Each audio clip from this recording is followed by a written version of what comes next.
This meeting to order, General Policy Committee. It is a date of, I know it's 22nd. Yeah, 22nd. It's the autumnal equinox. So welcome to fall. It is here.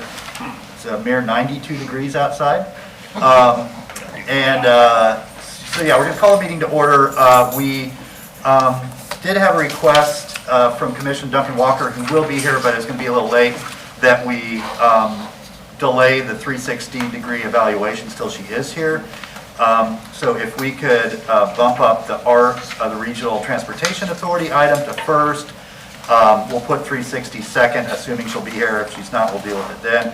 And then also do the administrative session discussion last, in case anything comes up during our meeting that would inform that decision. If that's okay with everybody, is there a motion? Second. Motion and a second to adopt our agenda with those modifications. And then our first order of business is approval of the minutes from September 8th. Were there any additions, corrections, or is there a motion to approve? Second. A motion and a second to approve our minutes from September 8th. All right, so up first then, Madam Manager, we have the, I'm sorry? Oh, all in favor of the motion for the minutes, say aye. Aye. All opposed? I'm just making sure you're paying attention. Because I've got this little thing on you. I did inform some of my colleagues I had not one but 2 cups of coffee this morning, and I'm a little jittery, unusually jittery. All right, so with that, Madam Manager, our Regional Transportation Authorities, item E2. Mr. Mayor, that item, I believe, is to be presented by Morgan Spicer. Wonderful. Yes. Ms. Spicer, how are you doing? That is correct. I am doing well. Thank you, Mayor. Thank you, Mayor and Commissioners. I am Morgan Spicer. I'm the Interim Policy Oversight Administrator, and I am joined today by one of our fellows, Kaylin Escobar, who is going to be sharing the research that she did on transportation authorities in the state of Florida. So just as a reminder of how we got here, phase 1 of our policy process is research and idea formulation, which resulted in our report, and then we're at phase 2, which is GPC consideration. And before I hand it over to Kaylin, I did just want to say that since this is a preliminary discussion, we kept this presentation fairly high level. If you're not already aware, you will be shortly, that creating a transportation authority is a fairly complex process that frequently relies on state involvement. And so a lot of those more granular details can be found in our report, but of course we're happy to answer any questions if you have them after the presentation. But with that, I will hand it over to Kaylin. Thank you, Morgan. And Ms. Escobar, before you get into your presentation, if Commissioner Santos, this was your referral item, so if there's any comments you'd like to make before Ms. Escobar, we'd love to hear them. Yeah, thank you, Mayor. So wanted this just to have this as a preliminary discussion. Transportation is, I mean, our area is growing. I mean, Alachua, High Springs, Newberry, the county has close to 70,000 residents in our corporate area. And having it just as looking at it more as a regional transportation, most other counties in the state of Florida will see or have it as a county run for transit, not just city. And how do we deal with RTS has significant funding deficits and there's no clear funding stream for it and things like that. So how do we think, and these are essentially 10, 20, 30 years from now, we have to start thinking about how we're going to solve those issues there. So just wanted to start the preliminary discussion of, this may not be the best way to do it, but to start the discussion of how are we actually going to deal with these transit issues that are going to be continuing to grow in the future decades. Thank you, Mayor. Thank you. All right, Ms. Escobar. Good afternoon, Mayor and Commissioners. My name is Kaylin Escobar, and I am a Policy Research Fellow. Today I'll be discussing transportation authorities in Florida from creation to funding to operation. So, first, what is a transportation authority? They coordinate inter-county or inter-municipality transit, and they are typically governed by Florida state statutes, either explicitly created by the legislature as a state agency, or their creation is governed by an already existing Chapter 163. They operate independently from city and county governments. This is different from a transit agency, which is a public entity responsible for administering and managing transit services. Transit authorities may or may not operate as a transit agency. When talking about transit, these are the 2 main organizations we focus on, RTS and MTPO.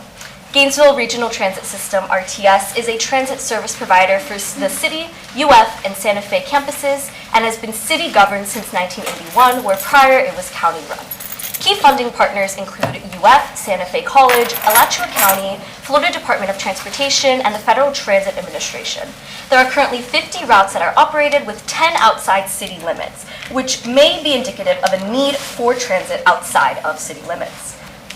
Metropolitan Transportation Planning Organization for the Gainesville Urbanized Area, or MTPO, is responsible for urban transportation planning. They're required to receive federal/state transportation funds, and the voting members consist of the Mayor of Gainesville, City Commissioners, Alachua County Commissioners, as per Governor decision. This goes to show that there is already established city and county communication, and that this already exists. These are the 5 transit governance options from a 2011 RTS report on transit authorities. So first, City Department. This is the status quo governance option. Final decisions are made by the city government, and the city is eligible for FTA, FDOT, and local county funding. The second option is County Department. This is responsible for transit service for municipalities within the county. It is county department run or contracted, and the county receives FTA, FDOT, city, and local funding. The third option is City and County Agreement. This is a city-county agreement to create transit board and secure funding. Administration operation is under the control of the Transit Policy Board, and the Transportation Department is created to oversee day-to-day operations. The city and county may utilize FTA, FDOT, local option gas tax, and the city-county general fund. Now the fourth option goes into transit authorities. This is a dependent transit authority, and although it is similar to the previous option, it invokes other municipalities as well. And these next 2 transit authorities may require state legislation. The dependent transit authorities, they integrate city, county, and participating municipalities with an interlocal agreement. Transit Authority Board manages administration and operation of the region system, and funding obligations are specified in the agreement itself. The final option is an independent transit authority. This is a region-wide independent state agency for transit service and would become the single designated federal/state transit funding recipient. This is the highest level of coordination between participating municipalities. They are able to levy ad valorem taxes, sales taxes, issue bonds, and collect municipality contributions. In the state of Florida, it's important to note that Gainesville and Tallahassee are the only city-owned transit agencies. There are 5 transit authorities that operate a transit system within Florida: the Central Florida Regional Transportation Authority, or LYNX, Hillsborough Area Regional Transit Authority, or HART, Pinellas Suncoast Transit Authority, or PSTA, Jacksonville Transportation Authority, or JTA, South Florida Regional Transportation Authority, or Tri-Rail. Additionally, the Tampa Bay Area Regional Transit Authority, or TBARTA, coordinates regional planning, but does not currently operate a transportation system like the aforementioned transit authorities. Most authorities were created by the state legislature through Chapter 343 of the Florida State Statutes as independent state agencies. However, authorities can also be established through Florida State Statutes, Chapter 163.565. Further requirements on this can be found in the full report. For an overview of transit authorities in Florida, I'm just going to touch on some key notes. There is a lot more information in the report, but just in the sake of time, this is a brief overview. So TBARTA has the following counties listed on there that is in their jurisdiction, and they were created in 2007 as part of the Florida legislature, and they are governed by Chapter 343. There is no cross-county MPO for Tampa Bay, despite transit agencies in each county. So TBARTA sort of became an agency to develop this need for communication and to address this need for communication. Tampa Bay Partnership, which is a partnership of different businesses in the area, led the creation talks for TBARTA, and TBARTA currently does not operate any transit systems. Funding varies depending on federal, state, and local revenue sources, including the Service Transportation Program, FDOT Assistance Program, and toll revenue credits provided by FDOT. However, for TBARTA specifically, no funding was specified in the statute and has led to talks of dissolution. Now, the Jacksonville Transportation Authority operates the Duval County and Northern Clay County municipalities, and it was created in 1982 as a revision of an expressway authority that was already established in Florida statutes. This is specifically Chapter 349. It was originally created in 1955 as the Jacksonville Expressway Authority, but then transformed into a public-private partnership with transit agencies and ultimately led to the revision in statutes in the creation of JTA as we see it today. Funding for JTA, there are 12 cents per gallon fuel tax shared between the city and authority, federal grants, and FTA grants. Lynx Transit operates Orange County, Seminole County, and Osceola County. It was created in 1972 as part of Florida legislature and additionally operated under Chapter 343. Keynotes are that the City of Orlando and Florida Secretary of Transportation have voting representation in addition to the participating counties that are already listed there. Funding varies from local funding partners, CARES funding, and customer fares. Tri-Rail operates 3 counties, Miami-Dade County, Broward County, and Palm Beach County. This was created in 2003 as part of Florida legislature, once again, Chapter 343. And some keynotes are that they only operate a commuter rail system, they do not have a bus system, and then each county appoints a citizen member to the board in addition to county commission representation. And funding, again, revenue bonds or county funding, which was mandated through the state statutes, where each county has to give a certain amount of funds. And these are our final transit authorities that we are looking at today. They are HART and PSTA. These are unique because they are not independent state agencies. So, HART operates Hillsborough County, the city of Tampa, and the city of Temple Terrace. It was created in 1979 as part of Florida Statute 163.567, and it was initiated by a referendum by the city of Tampa and Hillsborough County. Keynotes are that it services Hillsborough County only, and the governor appoints 2 directors in addition to local municipal representation. Funding includes ad valorem taxes, half-cent sales tax, tourist development taxes, discretionary sales surtax, and local contributions. The final transit authority is PSTA, Pinellas Suncoast Transit Authority, and they operate the municipalities listed up there. The creation was in 1982. Florida legislator in a special act, and more details on that special act can be found in the report itself. They service Pinellas County, and it was a merger of 2 former transit systems in response to certain government decisions that were made at that time. In addition to local municipal representation, 3 seats are jointly appointed by multiple jurisdictions, so just some variation in who makes up those seats. And funding for them as well, they levy ad valorem taxes, passenger fares, property taxes, and state and federal grants. Next, we will briefly review a few advantages or disadvantages for reasons you may or may not want to support the creation of a transit authority. For the potential advantages, transit authorities have funding powers to assess taxes and can additionally collect funding from the participating municipalities or entities for services provided. Transit authorities are also able to address the needs of an entire region and provide greater access to transit across municipalities, and they may assist in the creation of region-wide transit goals, funding, and strategies. Members and meetings would be dedicated to transit, which may increase efficiency as well. And for the potential disadvantages, they are generally created by state enabling legislation, which can be complex and time-consuming and is dependent on external authorities. But even if state legislation is not required, as you can see in a few other transit authorities, it still would require extensive regional agreement and support in order to be created, and participating municipalities may have competing interests. A transit authority has less connection with an authority to influence community concerns. And finally, if the regional transit authority is intended to operate a transit system rather than simply coordinate regional transportation funding and goals, this would likely result in the removal of RTS from the City of Gainesville governance and may require discussion on how such a change would affect the city. Pass it off to Morgan. Thank you, Ms. Escobar. Thanks, Kaylin. So this is just the conclusion slide showing the remaining steps in the policy process if you all choose to advance this item. So phase 3 is resource and timeline development within a working group. Phase 4 is full staff analysis and proposal development. Then the proposal would return to GPC and it would be implemented if you all so choose. But that is what we have for you all today. We are happy to answer any questions if you have them. All right, thank you, Ms. Spicer. Commissioner Asante. Yeah, thank you, Mayor. So yeah, it's not a discussion for difficult process of kind of or if you wanted to do this or not, but it's not something for this commission, but for future commissions to work on. I mean, traffic is continuing to get worse out west. We're not building new roads. Transit has to expand in those areas. I think we'll see demand for that.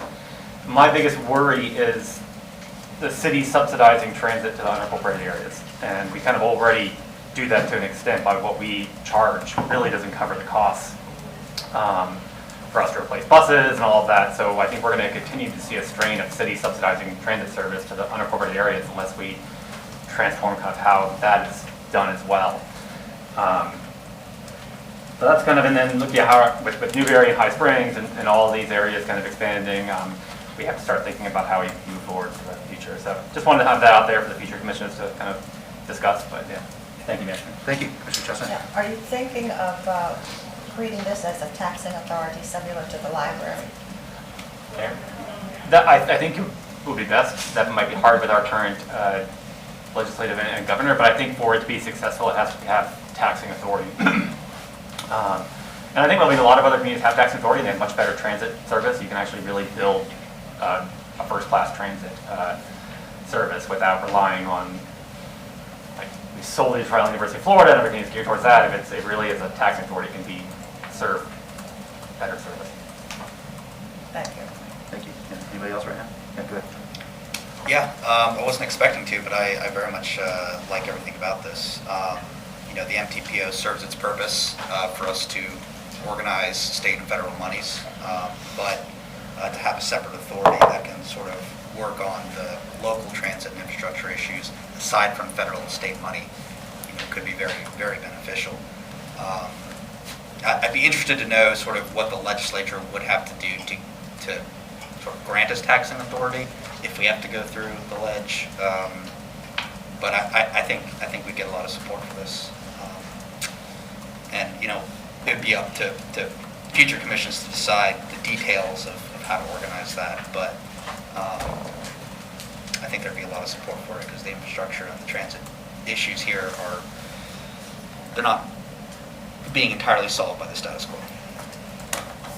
Great, thanks. All right. Thank you, Mr. Merritt. So I think it's a discussion, and I'm glad we're starting. It doesn't mean that I think we should go in any of those directions yet, but looking at Parker Road rather, and what's going to likely happen out there, because I don't see anything stopping it. I really don't know how, this is the question that I've had for county commissioners for months now. I don't know how all the people who are going to live on Parker Road get to work, and most of them are going to come to work in Gainesville proper. I don't know how they get back and forth, because there are no new roads that are going to be built, and there's no number of lanes that would fix that transportation issue. So something's got to be different.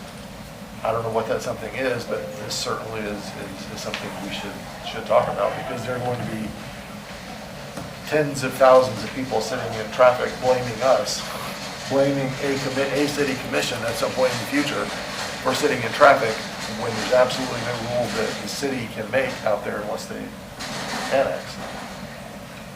So we need, a future commission will need resources. The community needs resources to help people move about in a place that doesn't seem to have been considered at this point, or in a way that doesn't seem to have been considered. I understand that there may not be a way to keep all that massive building from happening along Parker Road, but there has to be a discussion about how you help people move around at that. And I think this may be an alternative to that. So anyway, it's a good discussion to start having, I think. Thank you. Yeah, Commissioner, thanks for bringing this forward. It's not a one-to-one, but you know, I look at our airport authority, which is independent, and they have been really effective at incrementally growing the capacity of that airport. I mean, all of us that grew up here remember what it used to be and what it is now. And I think, you know, so having a governing body whose specific role is to look how to protect and grow the viability of that airport, has really served it well, because it's all they're focused on, right? And so I see a transit authority doing the same thing, that how do we protect and grow the functionality of our regional transit system? The funding's a huge issue. You know, it's, I have to agree with Adrian that the current model is just not sustainable. I mean, we've been very fortunate in our agreements with Santa Fe and UF to help support it, but that's not going to account for the growth, especially as more and more you know, folks kind of move closer to campus and don't need it anymore. When so many students lived out in the Southwest, that sort of helped buoy it. But a lot of those folks are not students anymore. They're families, and students are moving closer in and not riding the bus. Anyway, not to go on a tangent. I would hope that the next commission would really take this up and look more deeply into it. I'm just kind of thinking big picture, and I'm talking to you folks. I kind of see this as a 2-year process. So trying, I think in this next year, having discussions, what would it look like? You know, what are the what's the enabling legislation that would be necessary? Having those discussions with legislative staff to perhaps sponsor a local bill, building community support for it, like really going. And I think especially in the outlying areas, we hear from them that they have needs. And I think if you really were to show a value, especially with a direct sort of BRT connector from the major cities into the employment centers, they would be supportive. And also, I do think that there would be an appetite for bifurcating transit spending with road spending. I think a lot of folks outside the city of Gainesville would like that that those two things were not constantly being sort of in competition with one another. So, you know, going through this next year, having those conversations, trying to imagine like what would it look like and how would it be, you know, we are going to have to ask how we protect what we've already built in Gainesville. Like, I would hate to see routes sacrificed in Gainesville to serve the unincorporated area. So how do you make this a win-win for everybody? And then there potentially could be, I mean, you know, I think we could find out whether the legislature wants to do a special local bill, or we say, let's put something on the 24 ballot and try to build support for it. And then if it passes, the legislature sort of says, okay, yes, this is what Alachua County wants. Let's move forward with it.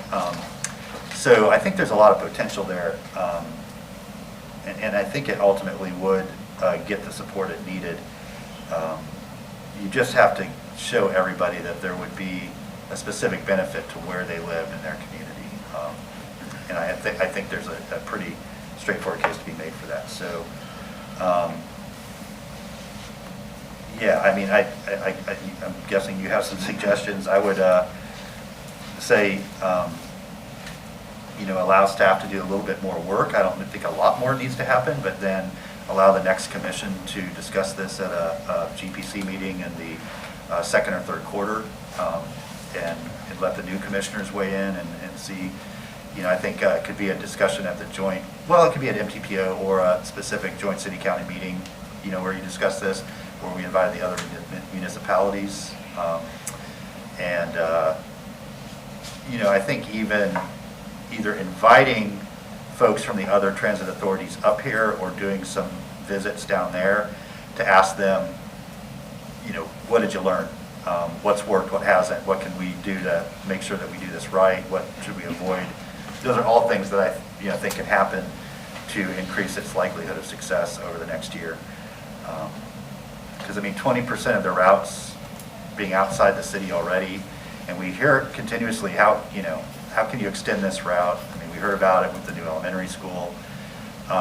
Those are not resources and costs the city can absorb. I mean, it's just not sustainable. So, we're going to have to do something different, and this just might be the solution. Commissioner? Yeah, thank you, Mayor. I think it's a good idea. I mean, yes, it's going to take, it's a multi-year process. It's not something that can be done in a year. So I do have a question for staff. I mean, I know we have a massive capital deficit in terms of buses and things like that, and even what we charge right now doesn't cover all of that capital as well. Is that correct? Like what we're charging under county or UF or Santa Fe? Okay.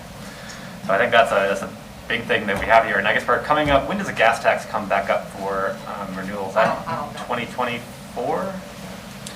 I see both Jesus and Phil back there. Do you know when the gas tax is up for? 29? 29. No. That far out? No, that can't be right. I trust you. These Was it guys say 10-year? no, Was Phil. it a 10-year tax? It could We'll be. find out. My odds are with you. They're guessing. Probably. I think Phil may know. I think he probably would. Yeah. It just feels so much more. I guess one thing, some of you might be on stolen commissions then, but the gas tax, I don't think truly reflects the county is getting too much for not providing transit. Like they said, oh, every other county they get this much, but they also run transit agencies. And making sure the future commissions, when you talk to them, that we get enough for that gas tax. And I do think if you're creating an authority, I do think elected officials being on it is important. Definitely this is a taxing authority, but also because they can be held accountable to the voters and making sure the service is provided. Thank you, Mayor. Yeah, and I mean, with gas tax, we know within the next few years here, those revenues are going to plummet.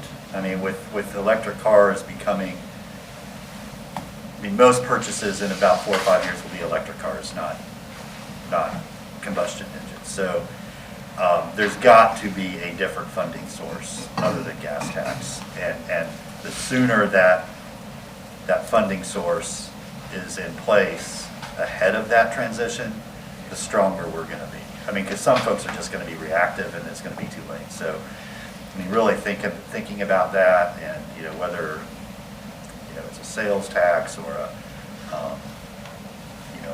dedicated portion of ad valorem or some other configuration, but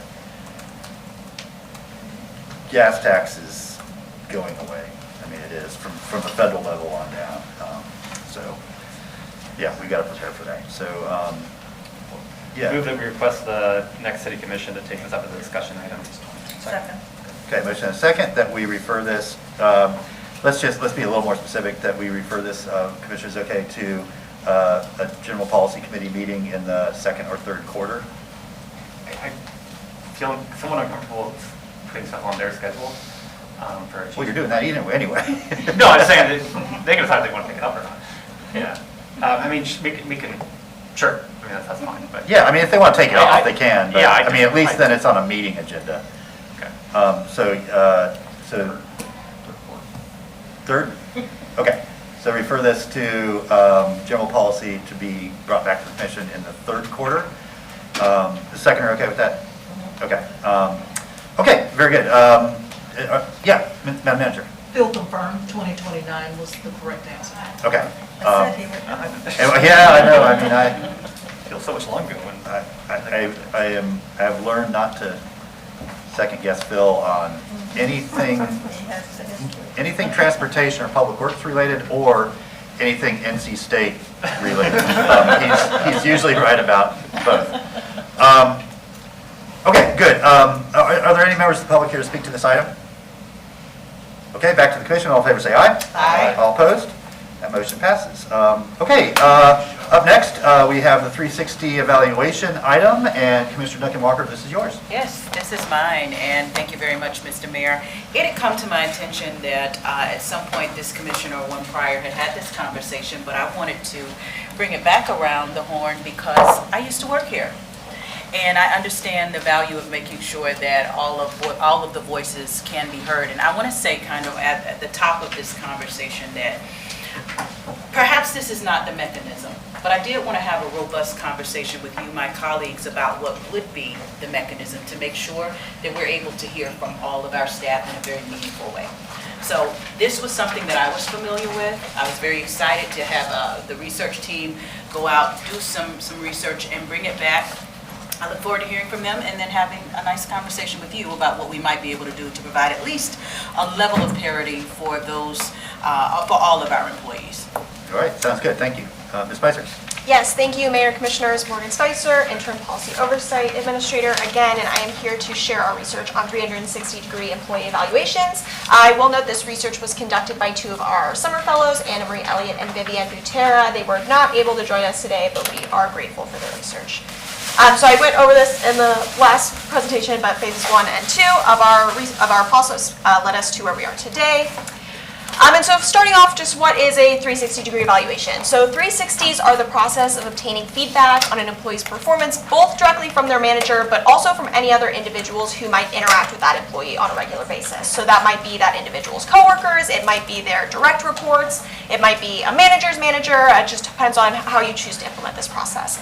And the purpose of this being to provide the evaluation with alternative perspectives of other peers and direct reports, with the idea being that this might allow for a more well-rounded review of an employee. So there are two main types of 360s depending on who is being evaluated. We have episodic 360s, which is when we're just evaluating senior staff in this mechanism. So that might be our charter officers or our department heads, whereas periodic or regular 360s is evaluating all staff through this 360-degree process. There's a couple of different ways that 360s can be implemented, the most basic of which being a questionnaire, which outlines the types of questions that you would like the evaluators to answer, so designed to sort of gather this specific and measurable information on the quality of work. Typically, it is recommended that if you're utilizing this questionnaire format, the questions are all the same, regardless of who is being evaluated or doing the evaluation, and it's often recommended to have a mix of quantitative and qualitative.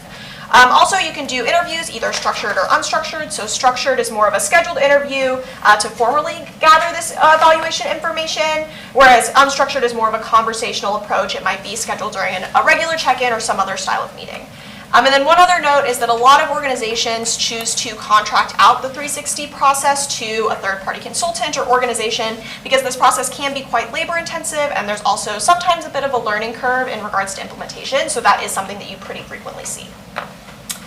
So 360s have sort of ebbed and flowed in their usage in both public and private organizations, and with that there's been a pretty significant amount of research done on both common errors within the process and also potential solutions to remedy those errors. So to start off with some of those common pitfalls, the first is just a failure to significantly explain the process and kind of why it's being implemented and the goals behind the process, which can lead to confusion amongst employees and also might lead to a decline in your response quality if individuals don't know why it is that they're doing this work. Similarly, you can see a decline in response rates due to the amount of feedback involved, so either because there are too many questions or because an employee is being asked to evaluate too many of their coworkers or direct reports. Similarly, you can see responses become very generic because of the length of times that it takes to submit feedback, which again results in a kind of a lack of useful information. And also you can see that sometimes the feedback does not sufficiently translate into development plans for employees. So with that, there are a couple of recommended best practices if it is chosen to implement 360s. The first is, as mentioned, solid communication regarding why this is being implemented and the expected goals of the process. Some recommend that you can improve response quality by methodically choosing specific employees to receive feedback from. So that typically looks like multiple people reviewing the list of evaluators. So maybe a manager proposes the initial list, the employee reviews it, and just making sure that you're getting answers from the correct people. Similarly, making sure that it is easy for respondents to provide honest and specific feedback. A 4-question model is typically recommended, with 2 being qualitative and 2 being quantitative, to ensure that, one, it's limited in scope, but also there's a variety of opportunities for the evaluator to provide feedback. The next recommendation is ensuring that managers incorporate the feedback into performance reviews while also allowing for flexibility when interpreting results. One, as we'll mention in a second here, one of the sort of concerns with 360s is reliability of information, and so making sure that you, allow for that flexibility is important. And then lastly, it's often recommended to begin the process with higher level employees to allow the process to be developed and communicated before rolling it out to all employees if that's the ultimate end goal.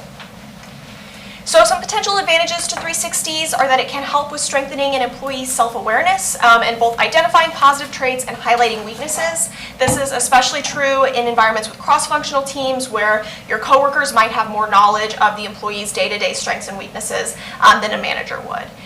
360s can also help offset manager bias or inconsistencies within an organization. And then lastly, as Commissioner Duncan Walker mentioned, 360s do provide that opportunity for employees to potentially provide feedback on their manager's performance. So integrating a sort of bottom-up level of evaluation into existing evaluations.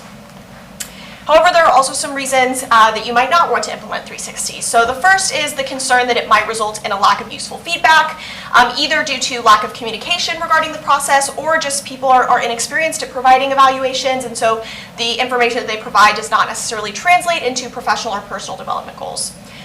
Similarly, it is dependent upon the culture of the organization and the individual being able to receive that peer and supervisee feedback and integrate it into their goals. Similarly, there's concern that individuals could take advantage of the process by giving purposefully biased assessments of either their peers or their supervisors.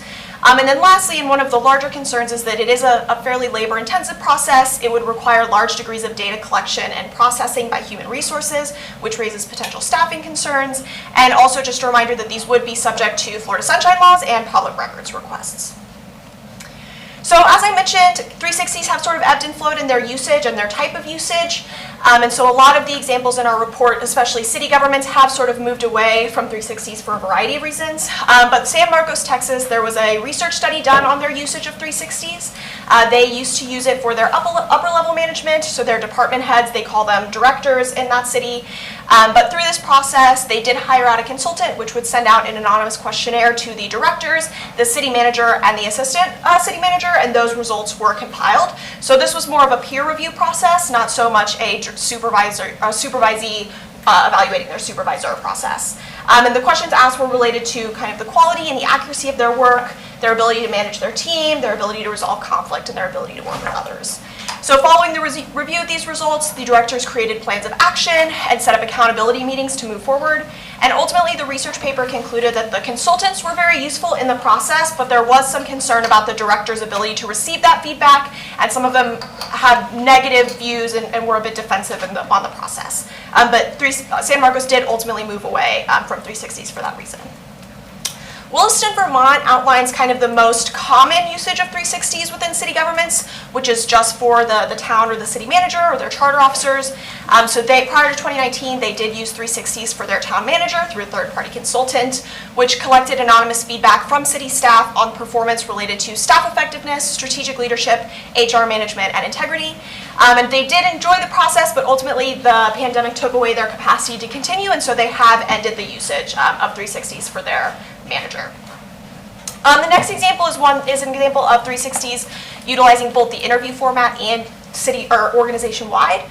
So Sargento Foods does use 360s for all employees, and they have hired a consultant that conducts the interviews and summarizes findings for their managers. In the past, they used to use the questionnaire format, but they found that this method really wasn't super helpful in terms of the feedback that it provided. They did state that the success of this project is dependent upon the individual who is receiving the feedback and the culture of the organization, so it's important that the culture promotes honesty and collaboration. And they also do recommend beginning with upper level management and also making sure that the questions are directed towards the information that would help the organization grow.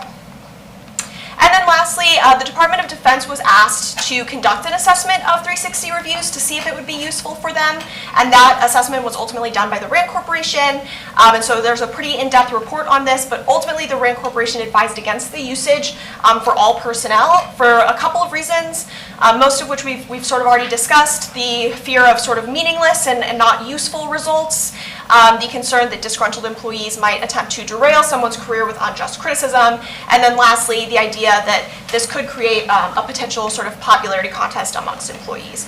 And so while they did recommend against not including 360s in personnel files, they also stated that the idea of 360s could be useful for personal development, and so they recommended that if this was of interest, that could be a path forward. And then, just before I conclude, a couple of considerations or questions moving forward if you all are interested in this process. So the first is, of course, what employees are we looking at to receive these types of evaluations? The next is how this feedback would be incorporated into performance reviews, so if you actually want it to be factored into ratings, or if this is more of a personal development tool. The next is that if feedback is incorporated into ratings, there may be a need to negotiate with bargaining units over the impact of these evaluations. And then lastly, just a reminder that this feedback would be subject to public records request and Florida Sunshine Laws. And so, as a reminder, these are the remaining phases of our policy process if you all choose to advance this item. But that is what I have for you today. I'm happy to answer any questions. Okay, thank you very much, Ms. Spicer. Commissioner? Go ahead. Go ahead, yeah, no, I'll make comments in a little bit. Yeah, so I actually created and implemented a 360 program back in 2019 and 2020. It was a much smaller company, it was about 60 people. It worked well, I mean, worked well, it was helpful. There was definitely some issues that we had. I think one of the biggest things was the amount of time that it took. It was an amazing amount of just, I was running HR, but also managers and employees, and some of the criticisms that came up were criticisms that we had as well. But there was some useful stuff that was able to address some of the kind of managerial concerns that were there.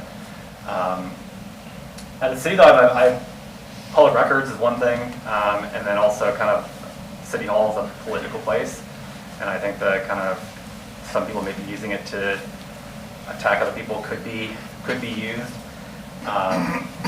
If we were going to move forward something, I would suggest not doing charter officers because they are kind of at a political level and using it more for day-to-day managers who may not have people who are trying to attack them as much.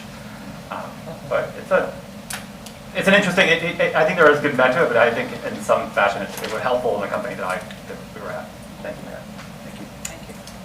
Yeah. So I like portions of it. I am concerned about that same, I want to believe people are good. Being in this building has disproved a little of that sometimes. Not everyone's 100% good. So I do worry about someone with a bone to pick, someone who, when they started, had one grudge and is just going to keep it forever. So I don't necessarily like the charter. Like I do want the charters, but I don't want the charter because it is a political position. So and it is something that can be removed by a vote. So if we are faced with a couple of these that are very grievous, like we're gonna have a situation similar to one we've had before. And I don't want to do that ever again. So I do worry about that, but I do think there should be a way other than us evaluating our charters. I don't know if this would be it, but I am interested in seeing what other options there are. So that is one thing I do want to look at. I do agree with Commissioner Hayes Sanchez as far for like directors and kind of middle management. I would like to see that. But I also want to see on the ground folks, like what their response is. But my suggestion there would be almost spot checking. Because Adrian's right, it's going to take, we have, 2,200 employees? That's going to take forever if we do everyone. I would not mind having something as a sort of spot checking of individual departments or sub-offices. Departments and then office, right? I think that's right. We're going to check this office, see how it works there, how you all feel within this bubble. And then just pick at random another office the next year. So I wouldn't mind keeping something like that. You never know, come December, you get to say whatever you want in every office necessarily. And I think that might be a more cost-effective and equitable way of kind of figuring out, what are we going to look at? And just drawing it out of a hat, like which office is being evaluated this time. I think that might be a more manageable way to do it instead of trying to figure out how to evaluate the whole city. Because by the time we finish, some of us may not even be here anyway. Like people may have left by the time you gather, even if you just do questionnaires, by the time you've gathered all the information, you've analyzed it, put it together, some people may be gone anyway. So how much follow-up if you do it on that scale? But if you do it on a smaller scale, I think there's more immediate impact and use that we can have from it. I do worry about the public records option. If you tell people whatever you write is going to be public, it can go many directions. And people could be really honest, or people could be really honest about how they perceive reality. And everything's kind of an opinion at the end of the day. There's many kinds of truths. So I worry about that.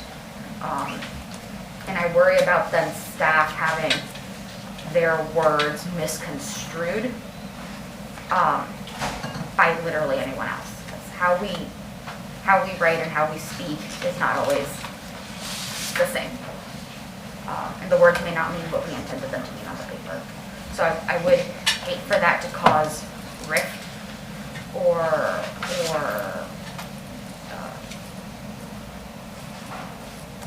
don't even have the word for it, I don't have the word.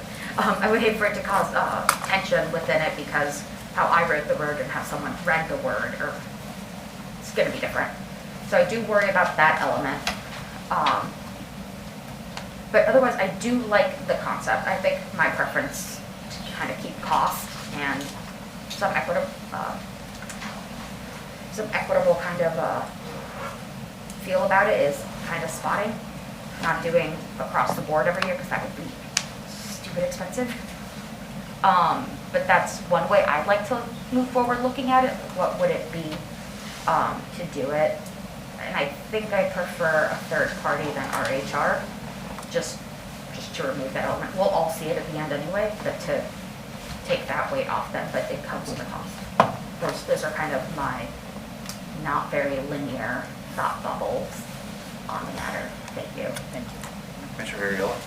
Thank you. I think my colleagues have sort of covered the potential drawbacks, but I think there's a lot of benefit to having one uniform method of feedback, employee review for the organization, because I think there are separate charter offices, obviously, separate departments, and so how things are sort of handled. And you know, there's enough movement even between GRU and general government, between employees, that you know, I don't want to speak for the managers, but you know, there can be a difference in how feedback is taken, feedback is given, and things like that. My general philosophy with my charter officers has always been to sort of you know, let them sort of tell me how they're gathering their feedback and how they're sort of setting up the organization and evaluating their management and their employees. But I think this could hold promise if we have sort of one. It's all about how it gets implemented, obviously.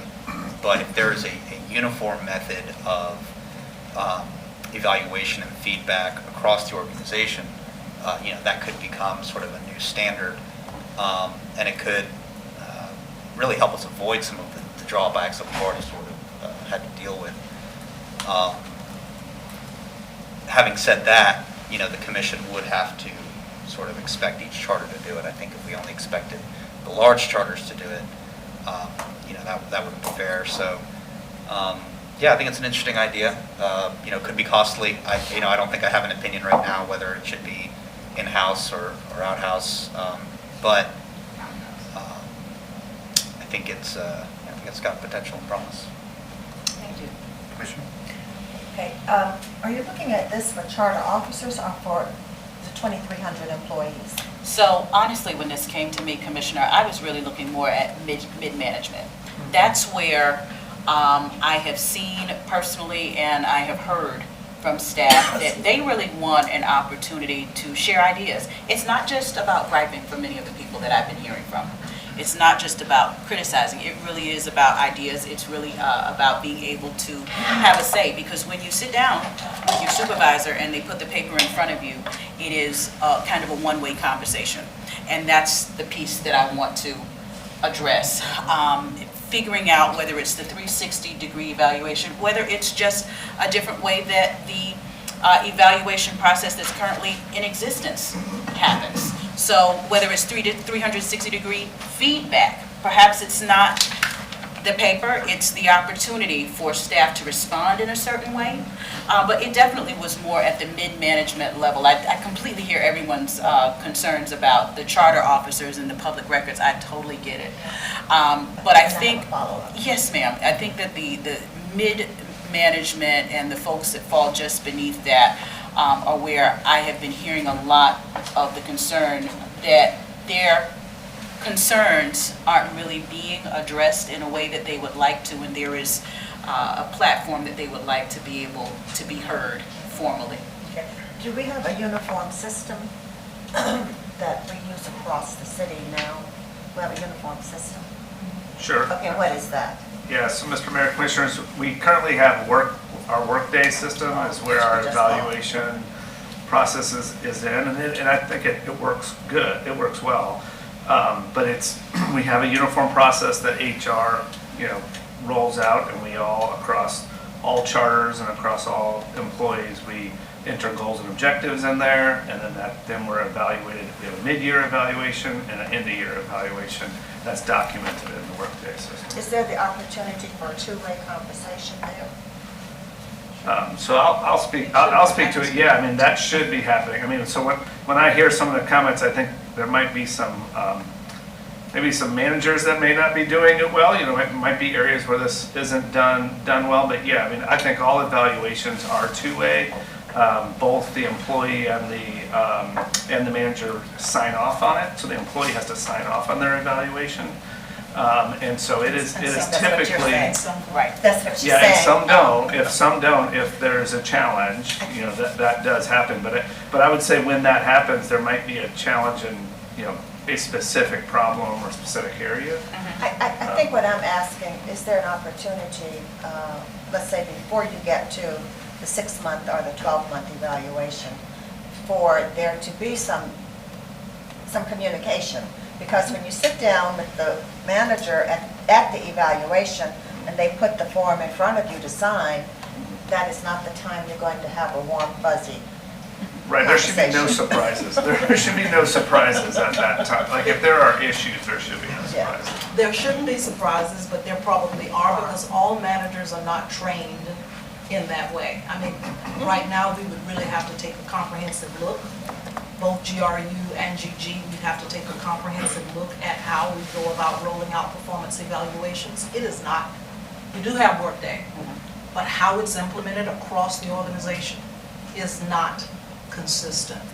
And so there's opportunity for improvement there, but overall, just taking a look at what is attempted, and I heard you say earlier that this may not be it, but we need to do something a little differently depending on, who is providing the feedback and whether that feedback is valid, legitimate, something that is happening that we need to intervene on. But right now, I think the culture of our workforce is fragile, as we have already identified in the foundational flags that we identified during strategic planning. We really do have a fragile work environment, a work culture. And what that means is we need to intervene with more training. We need to invest in more training. And the vacancies that still exist throughout the organization will make it probably very difficult if something like this, at the detail that has been presented, it would be very difficult to actually implement it. I see something maybe not like this, but maybe a different performance evaluation process being discussed amongst the managers, and being consistent across the charters. And maybe making a presentation at a later time based on what we think will work, based on currently what we have and where we'd like to be, but maybe roll something out that might accommodate some of the concerns that are identified here, because I believe that there are concerns out there. I've heard them too. But I can't just go at them without doing the whole thing, without making everybody implement it in a consistent, programmed way. I can appreciate that, Manager Curry. And to your point about the culture, actually, I believe that by giving more staff the opportunity to communicate, that will actually improve that culture. I think that it's possible that simply using the existing tool and adding some questions that are, like I said, it's usually a one-way, right now it's a one-way conversation because of how the questions are. They're targeted at that employee, as opposed to perhaps a couple of questions that the employee gets to field or gets to answer with regards to the manager, whoever their supervisor is. How has this experience been? Have you know what I mean? Whatever those questions are, and I would really be interested in hearing from staff about what you thought those questions could be that would allow for, us to have a better understanding of what's actually happening there at that particular level. But I do appreciate those concerns, and I appreciate everybody's comments around the table thus far. Thank you. Commissioner Chestnut, did you conclude? No, You're good? I conclude. Okay, thank you. So there's a couple, oh, go ahead. Thank you, Mr. Mayor. Just a few things. I think what we, and I don't want to put words in your mouth by any means, but I think what we're trying to achieve is a baked-in, standardized system for feedback from the people who work here. Voices to be heard. Voices to be heard, exactly. Yes. I mean, so a good job for most folks answers 3 questions positively. Am I being fairly compensated? Is this work worth doing? You know, do I feel good about it? Are good things happening because I come to work? And lastly, and sometimes most importantly, is my feedback heard and valued? And if you can answer all 3 of those questions, yes, you'll keep coming to work. You're not going to leave that position. You will continue to try to do better at it. And so what any organization ought to be looking for is how do you build that into the fabric of all 2,200 or however many positions at any given time. And whatever we do needs to be standard across each department, whether that's, you know, energy supply or bus repair, or, you know, wherever throughout the organization, it needs to be standardized so that people don't say, man, that department across the street is way better, and I'm going to look for a way to get out of what I'm doing here and into that, and a lateral kind of move, because we see a lot of that.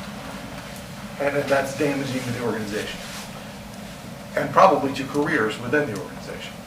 So that's the kind of thing I think we want to approach. And I think one of 2 voices, larger voices that need to be heard if we're going to move forward with anything. First of all, HR has got to weigh in and tell us what is the box we have to work inside, because man, the HR box sometimes is mystical. So we got to have that input. We also probably ought to invite the input of our bargaining units, because that's an enormous part of our workforce. I understand that there are issues with that too. But within the context of, if I might, because I'm intervening in his conversation and I'm out of order, may I? No, good. So I would agree that collective bargaining should have a conversation. They should be a part of this, but through the managers. Sure, absolutely, yes. I don't, this is not something for the commission to create, I don't think. It's direction for the commission to give, Right.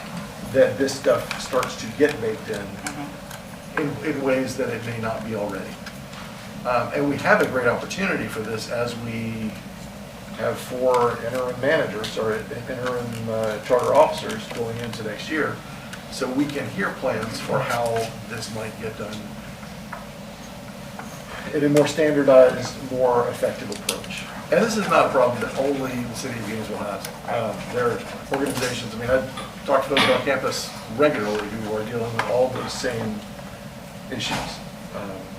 So I'm glad we're having the discussion. There is a way to do this better. There's always a way to improve, and continuous improvement is what we ought to be about. So yeah, I look forward to being able to solve some of these ideas and to really bake in the approach of continuous feedback that is actually heard and acted upon. Thank you, Mr. Mayor. Tony? I can go after. He's in charge. I mean, if it's on this point, I'd like to share some thoughts before I go around a second time. I did want to just kind of bring context to, I don't know the exact time, but about 3 years ago, we had a cross-functional team across the whole city of employees. I believe it was part of the bargaining units as well as Matt's employees that did develop what we're currently using. And it wasn't controlled by Workday because it was actually in NeoGov originally, but they did go over the uniform approach of organizational competencies and then 3 to 5 goals. And the approach is so how we evaluate employees is by those 5 organizational competencies and then by the 3 to 5 goals that the managers in each area develop. And that we use that to develop it. So I did want to just kind of put that in context that I think it was about 3 years ago that was developed, and that is what we're using. And now when we switched to Workday, it was able to be transferred into Workday. The other piece is that as part of that, you have personal improvement plans and things that are put in there, and that it's part of the tool for employees that might have some issues of things to work on.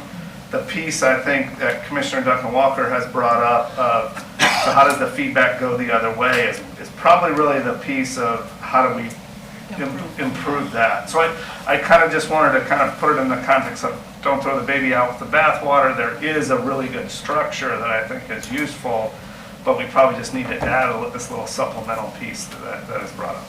And then the last thing I will just share on the 360 evaluations, I've had the experience in other organizations. They're phenomenal. You learn a lot. They are very resource intensive.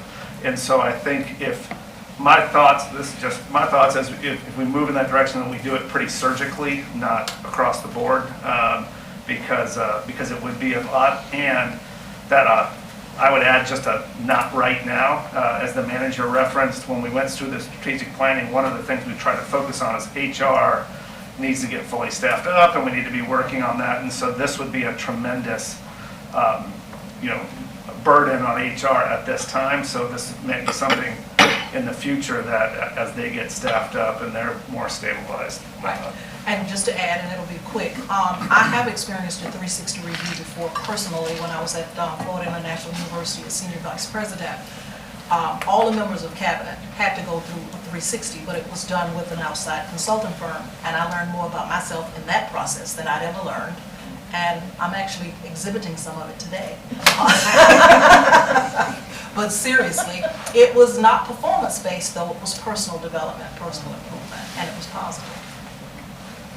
Ms. Paulson? Yeah, so I'll add in Zariah Post, Interim Director for Office of Equity and Inclusion. And the reason why I wanted to come over and add in is because I speak to a lot of employees informally from a lot of the different subsects of the organization. So what I would share is I think the intent is pure.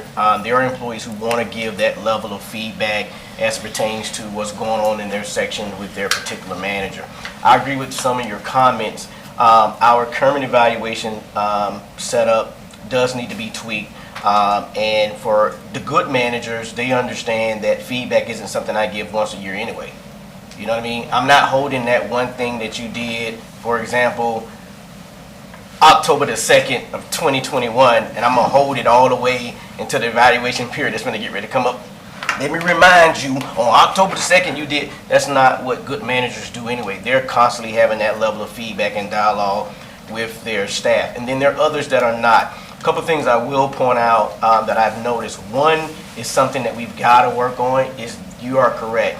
From my standpoint, if an employee is transparent, if you will, and tells their truth and their story, at some point that truth and that story for them will be public record. That means that not only will the other employees within the department know, that manager is going to know, the community is going to know, so everybody's going to know it. The other flip side is that the research brings up a very good point, is that in other organizations, when you see these things start to occur, just in general, it does turn into a popularity contest. Who do they like? And many times if you've treated them well, if you brought cookies, you'll be surprised what bringing cookies would do for certain areas. And people just like them. Why? They brought cookies every day. They didn't do no work, but it was nice. They brought cookies, right? So the point is that I'm making in a not comical way is the fact that we do have to figure out what's that system going to be. We do have to figure out the pros and the cons for the employee as well as the manager, because I have managers, they're dealing with situations in their departments, quite honestly, because of decisions that the commission has made.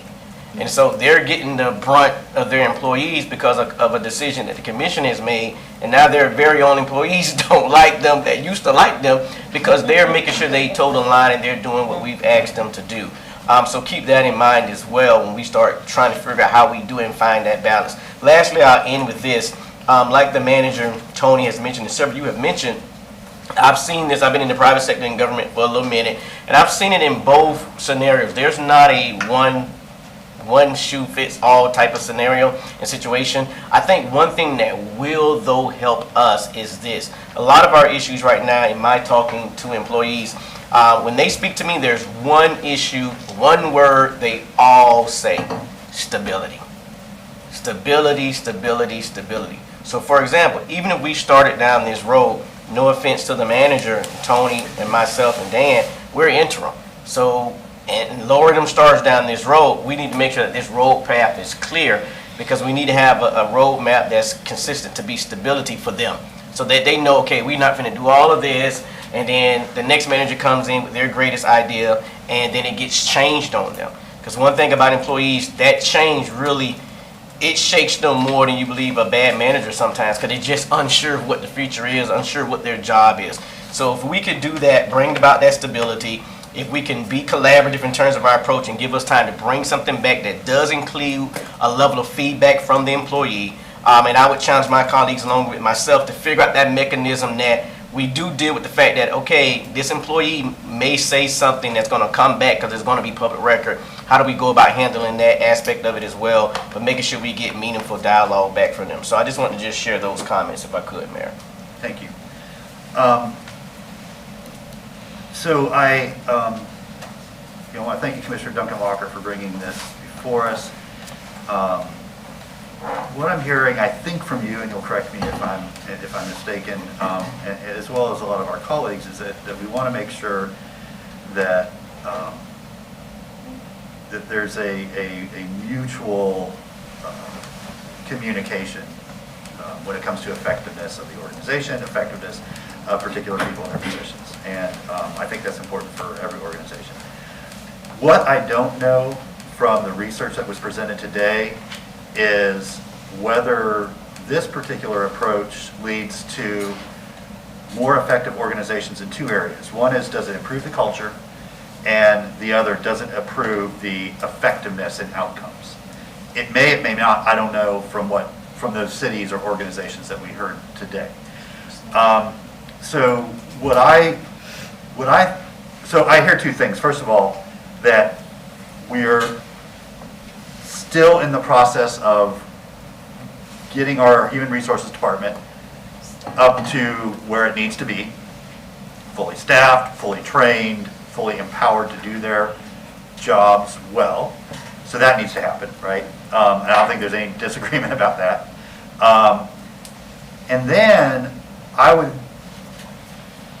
what I see the charge to the charters being is, what do highly effective organizations do? So if we look at organizations with a really excellent work culture and or organizations that are highly effective, they're putting out a great product, whether they're governmental, private, what are they doing? And then what can we take, what lessons can we learn from what they're doing and incorporate into us?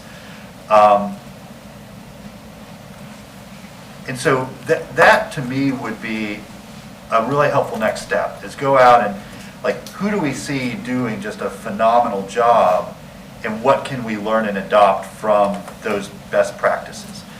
Now, part of what I heard, I think, Commissioner, at the beginning of your introduction has more to do with agency of our employees, which is incredibly important. And so I want to go back. I told you all you're gonna get Old Man Poe and getting in the Wayback Machine quite a bit between now and January. But when I came on, it was 2008, right? We were at the sort of throes of the Great Recession, and we had to cut massive amounts from our city budget. I mean, it was the most unbelievably difficult budget process that I've ever been through, and hope that none of my colleagues have to go through it again. To make that process a little bit more palatable, at the time, the city manager, Russ Blackburn, challenged all of the employees in the organization to submit ideas on how we could either cut costs without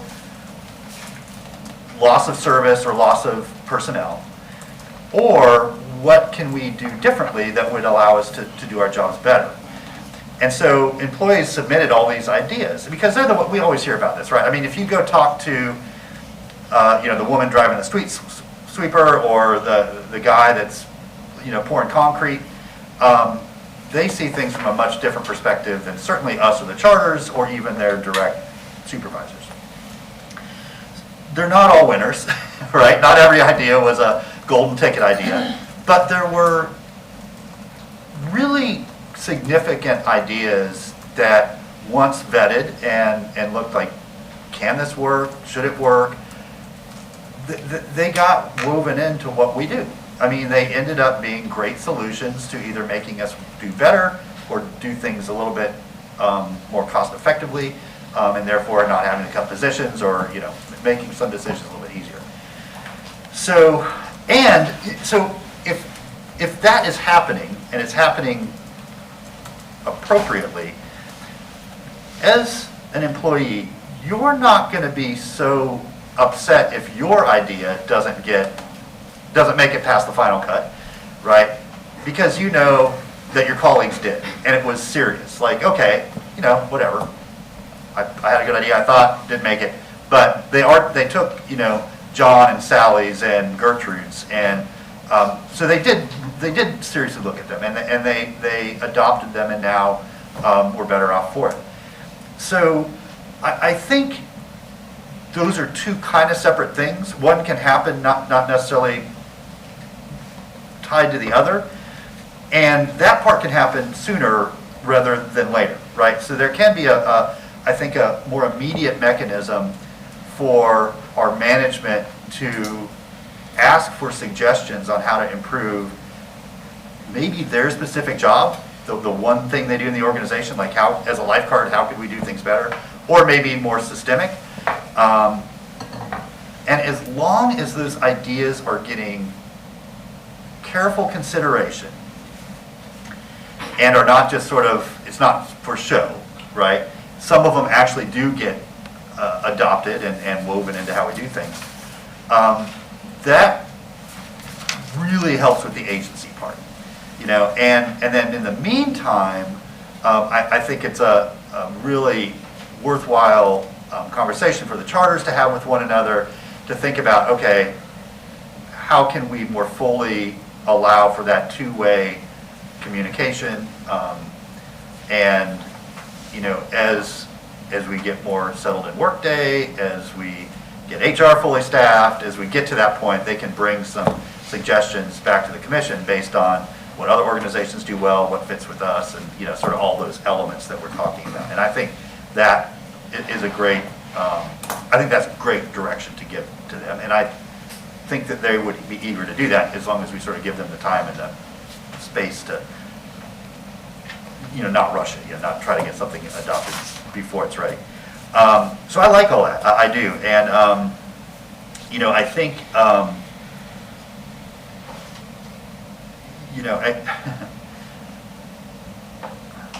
I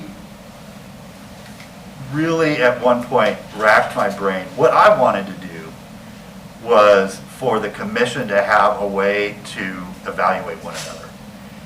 Because I really wanted to know what you all think about the job that I do and what I could do better. Whenever I do my evaluations with the charters, I always ask them, what could I be doing differently to be more effective? Every single interview. And I would love to hear that from y'all, but you know why we don't, right? Sunshine, we can't just meet at, Sunny's and have that conversation. And if we did it in a public meeting, it could potentially be disastrous, right? But I really want, I thought a long time about how could we actually do that would comply with the law, but also be effective. And I couldn't figure out a solution. I really couldn't. I share that because I get the value and I get the importance behind the effort that you are making here. It really, if I knew what each of you thought that I could do better, it would make me a more effective leader. It would make me a more effective mayor. Just like the manager said, when she got that feedback from her trustees, it made her a better executive. Just on a very personal level, I know how much that can benefit every person in the organization.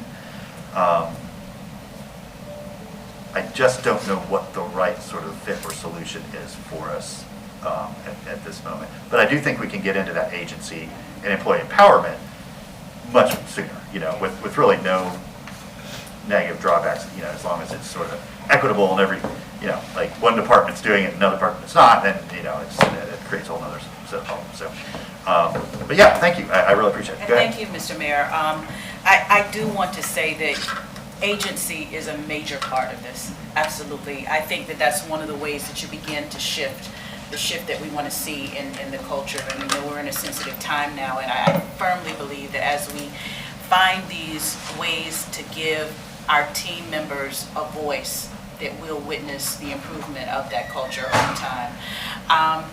Thank you for your comments. I do look forward to hearing whatever staff will bring. First of all, I want to thank you all for your comments and your suggestions. I do look forward to whatever ideas you'd like to bring forward to help us improve the process. We do have something that exists, and I'm grateful to your willingness and your ability to help improve a process that it appears that we all know needs some improving. So thank you for that in advance.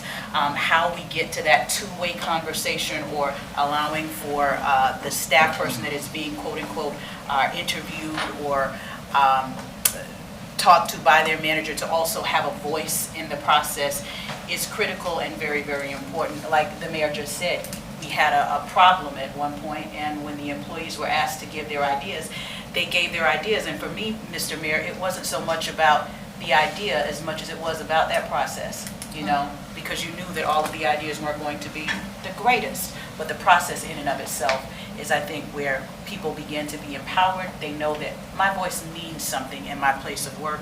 Even if it's not my idea that's taken, my employees might get taken, and I'm going to stay here because at some point, one of my ideas will be listened to. I'm being heard. I think that's going to be really critical in terms of how we move forward. Mr. Mayor, I think it is also important to note that we actually have one HR director, Laura Gretz, who works for both Tony Cunningham and me, and that will also lend consistency to how this is applied across the board. Sure, and speaking of, Ms. Gretz did join us. Is there anything you wanted to add, or are you just here to listen?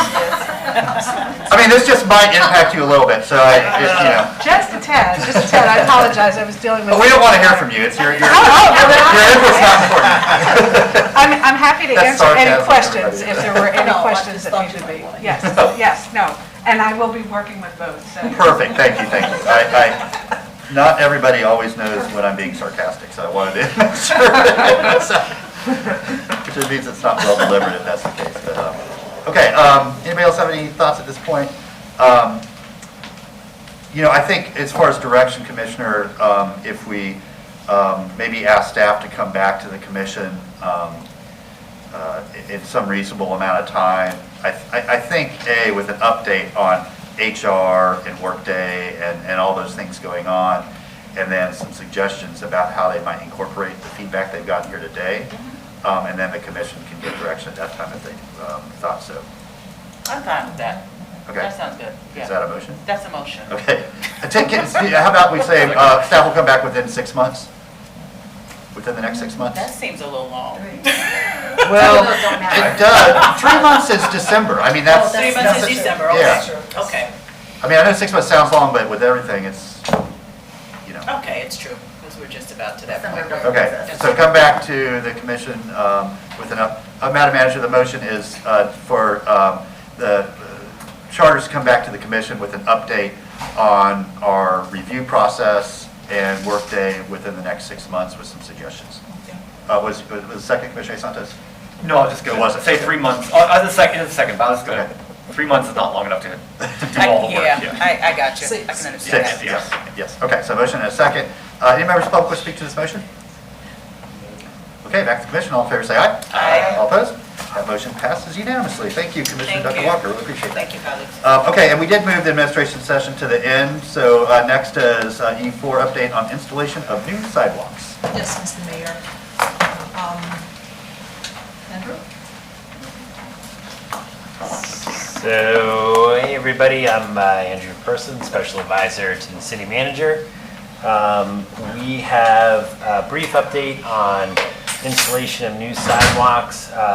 There's a number of items in your backup, including a prioritization list of about 72 locations for new sidewalk installation. That list includes areas where we're plan to install new sidewalks as well as fill in gaps.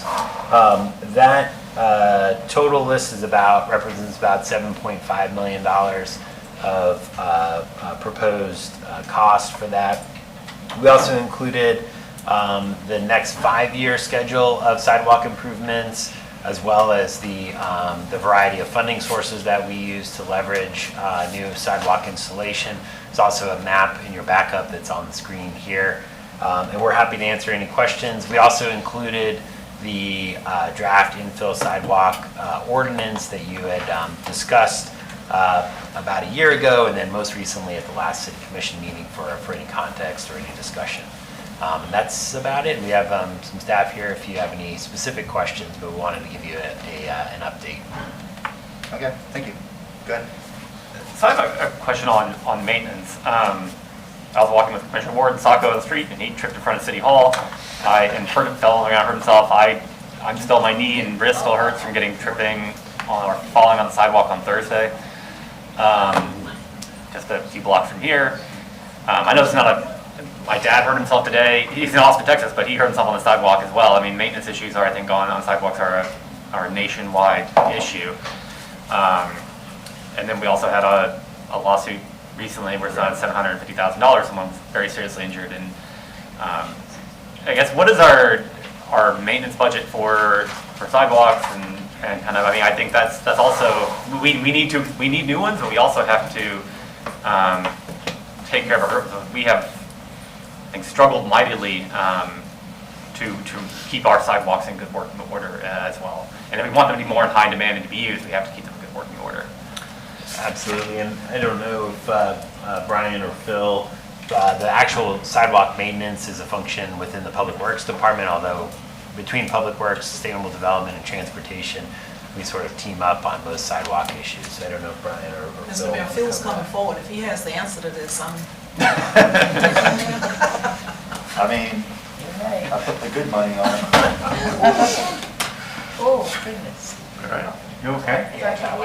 Not just sidewalks. That was the reverse of a trip hazard, correct? Phil Mann, Special Advisor to the City Manager's Office. So we just discussed all of this in the lawsuit, as Mr. Nee and his staff know as well. The Public Works Department budget, there isn't a specific line item for sidewalk maintenance. We have line items for sidewalk construction, both in mobility, transportation mobility, and in Public Works. But when it comes to maintenance, we have a fixed amount of money for all of our roadway maintenance, whether it's asphalt, concrete, or those types of, or ADA ramps, those types of incidents. And anytime we get a request for sidewalk maintenance, we go ahead and address those. And so, because of the liability involved.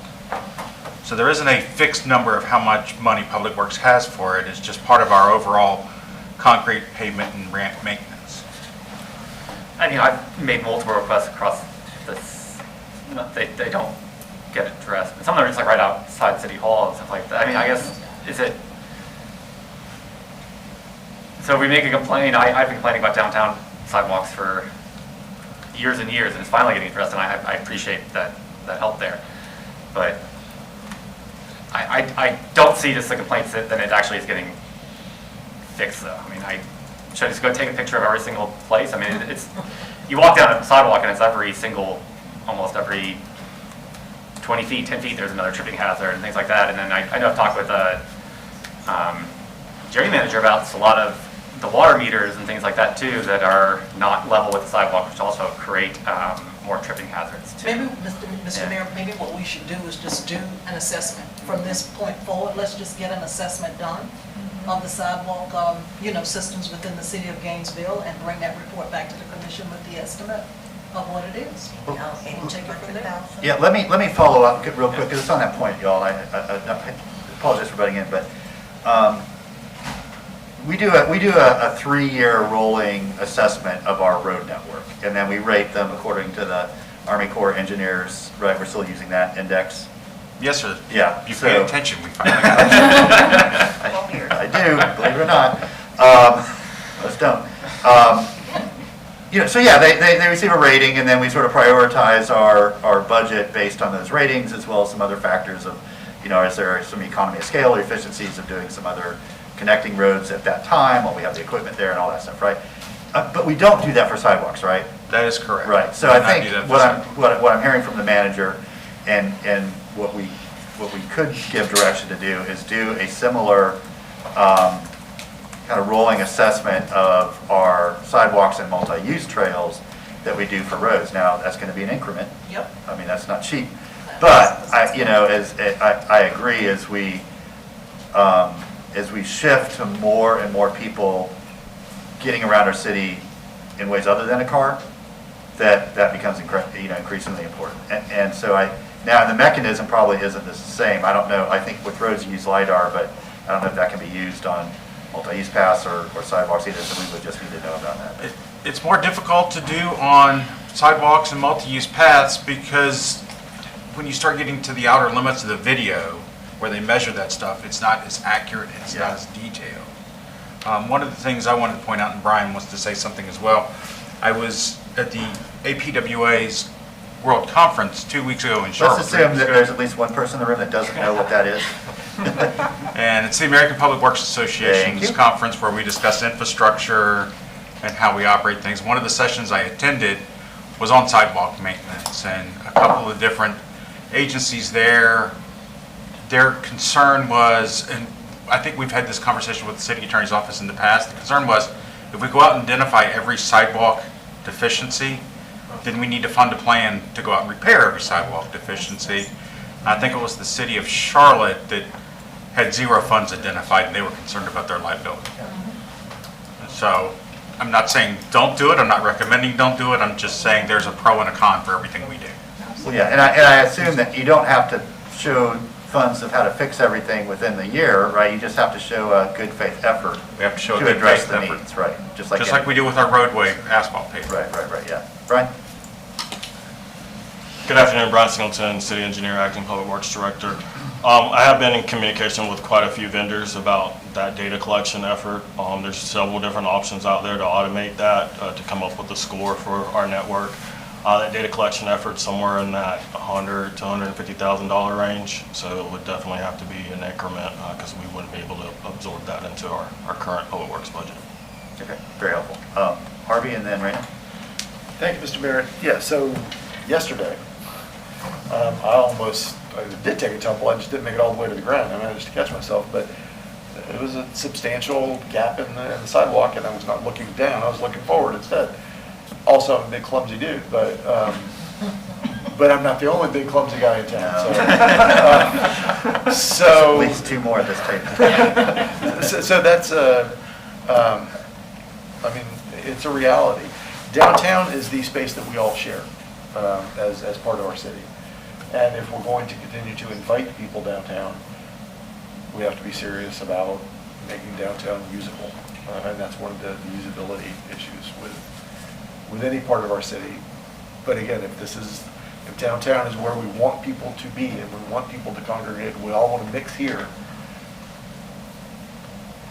we've got to be serious. We've got to put our money where our mouth is when we talk about multimodal transportation. We have to be serious about it. That said, it's going to cost us $150,000 to $200,000. I heard you say $100 to $150, but I automatically adjusted. This will be our first budget amendment for fiscal '23. Right. So, I mean, that's real money, just to put a plan together. But that's where we have to start. So that's not a motion yet, but that's a reality. And Mr. Mayor, if I may follow up, a couple of things that are actually very timely since you all will be considering our budget tonight. One of the increments in there is for Public Works to have a downtown maintenance crew Monday through Thursday. And when we discussed it with the manager, and I think when she discussed it with you individually, and Brian and I worked on putting that together, they will be responsible for cleaning, but also maintaining the sidewalks, maintaining our infrastructure in our high pedestrian areas, and dealing with some of the issues that we've been seeing. We were speaking to the Public Works Director from the City of Cocoa yesterday, and they experienced the same problem we do. We love to plant trees on sidewalks that have brick pavers, and they go together like oil and vinegar. The trees grow, they push the sidewalks up. We fix them, the trees grow, they push the sidewalks back up. It's a never-ending cycle that public works agencies across the country chase. So we will see some improvement after October 1st in our downtown high pedestrian area. Thank you. Grant? Thank you, Mr. Mayor. I was actually prepared for a much larger number, so when you said 100 to 150, I was not that horrified, and I think that's a reflection that I've been here too long. I was not that horrified. When numbers like that, it's like, okay, that's not as bad as I thought that could be, because that's a lot cheaper than one guy tripping on the sidewalk. 2-3 people fall on the sidewalk, that should have paid for itself and improvements long before that. So it's one of those, and it's kind of like maintaining the car. Is it going to be a lot more expensive when the car falls apart and you have to buy a whole new one?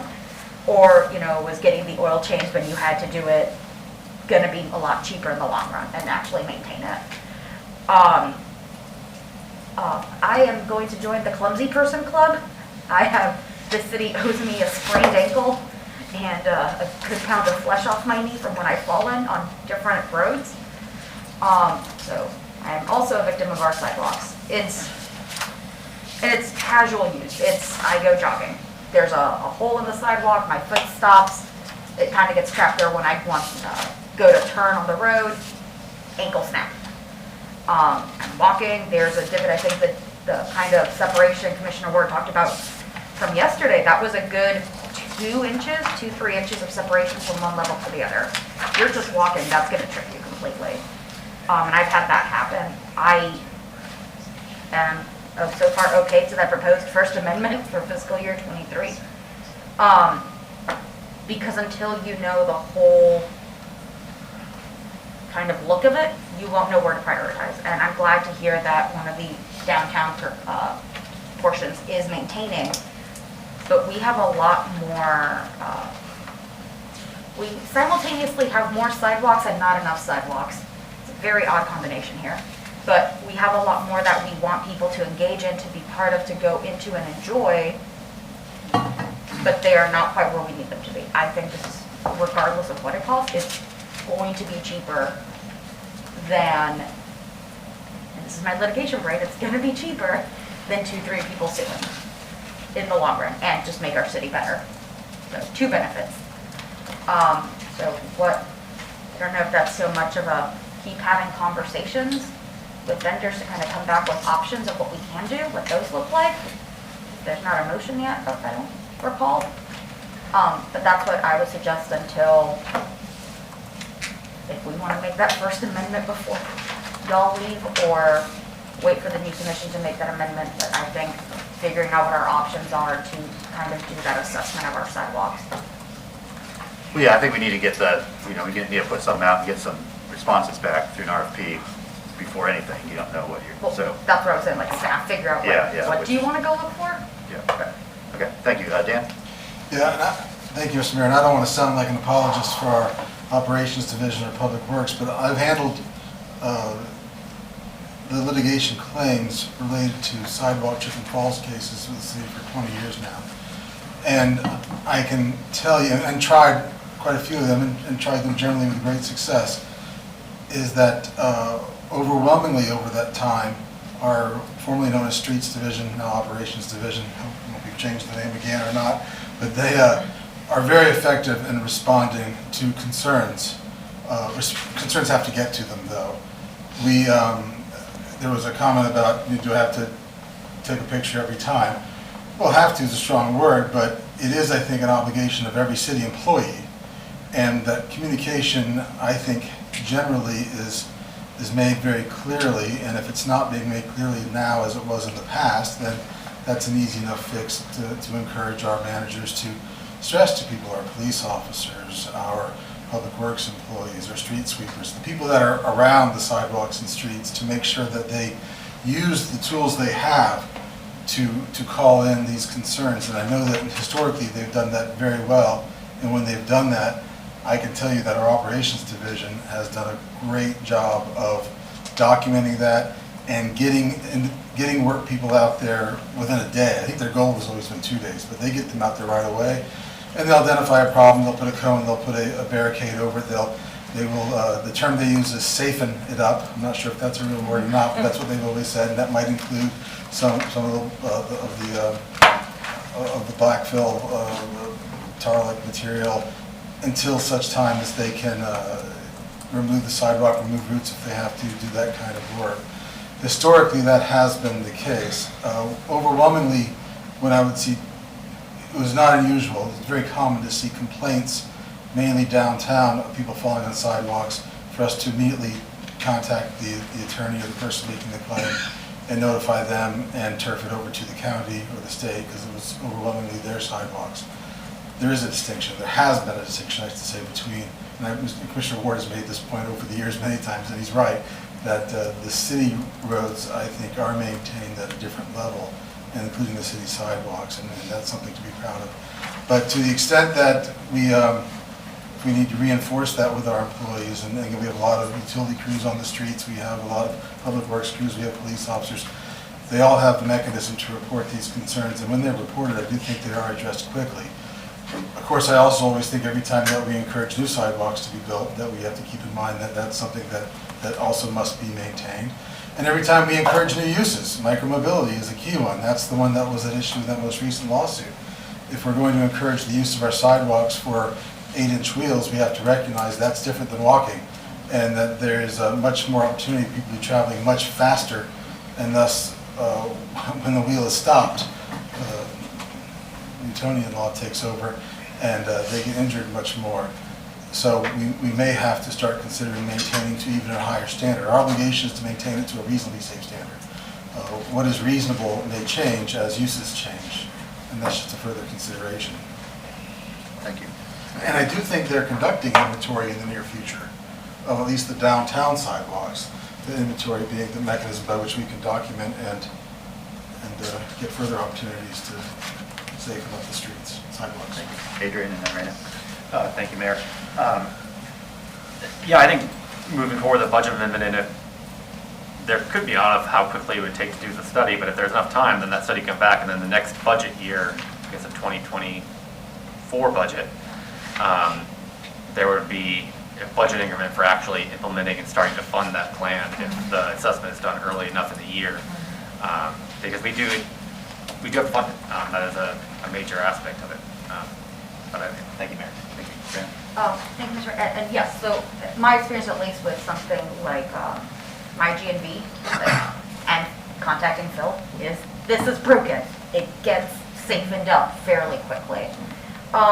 To which I want to say, I know we've talked before about folks knowing about our app and the best uses and kind of pushing it forward and promoting it in our community.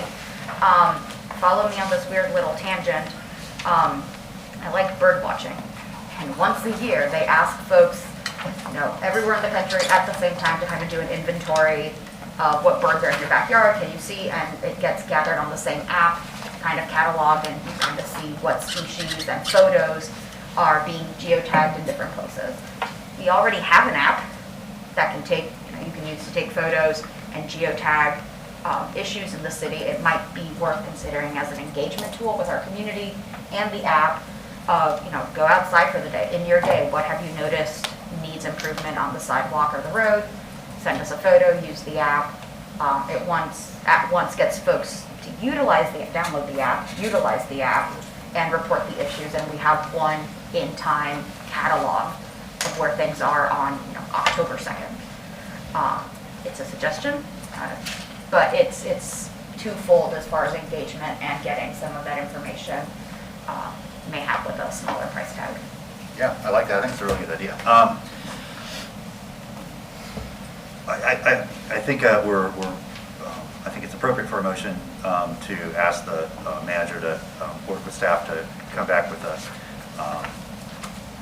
process for doing a complete assessment of our sidewalk and multi-use paths. I think in the meantime, we can do an eyeball assessment, and I think if we just prioritize some areas that we know get a lot of traffic, so downtown, and then I would say areas around parks and schools, sort of like right around. I mean, I know that like as I take my daughters to school, there's a lot of foot traffic right around in front of those schools and stuff. So I think just kind of hitting those first, where we know there's a lot of people and potential for injuries. And then kind of, I do think Commissioner Sacco's idea is, I think it's really cool as a community empowerment and, sort of public involvement day, I mean, we might be able to link it with Great American Cleanup or the Great Gloucester County Cleanup, something like that. But anyway, I mean, it gets people out, invested, and then they know that their feedback is going to be immediately sort of cataloged and put on a sort of to-do list. So that's pretty cool. Commissioner Santos? Thank you, Mayor. I move that we ask staff to come back with a proposed budget amendment for a sidewalk assessment. Second. Can we add to that? I think the main point is that we need to direct staff to look at an assessment, right? And then they'll deal with the budget amendment. So direct staff to go out and develop an assessment proposal. Okay, was there a second? Second, okay, very good. Any members of the public wish to speak to this?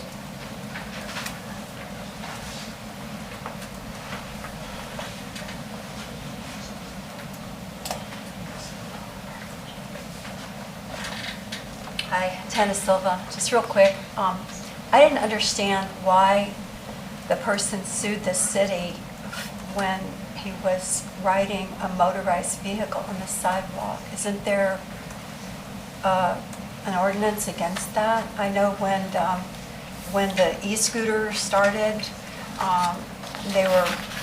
they actually violated the signs at Depot Park on the trail around Depot Park, which still say people power only, please.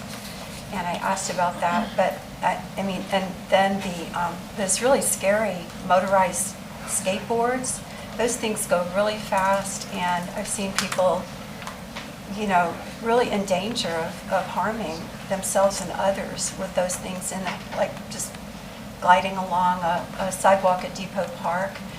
So I didn't understand how somebody could be riding a motorized vehicle on a sidewalk and then sue the city because they hit a pothole. So, I mean, is that a consideration, or does the city have any such prohibitions against riding motorized vehicles on sidewalks?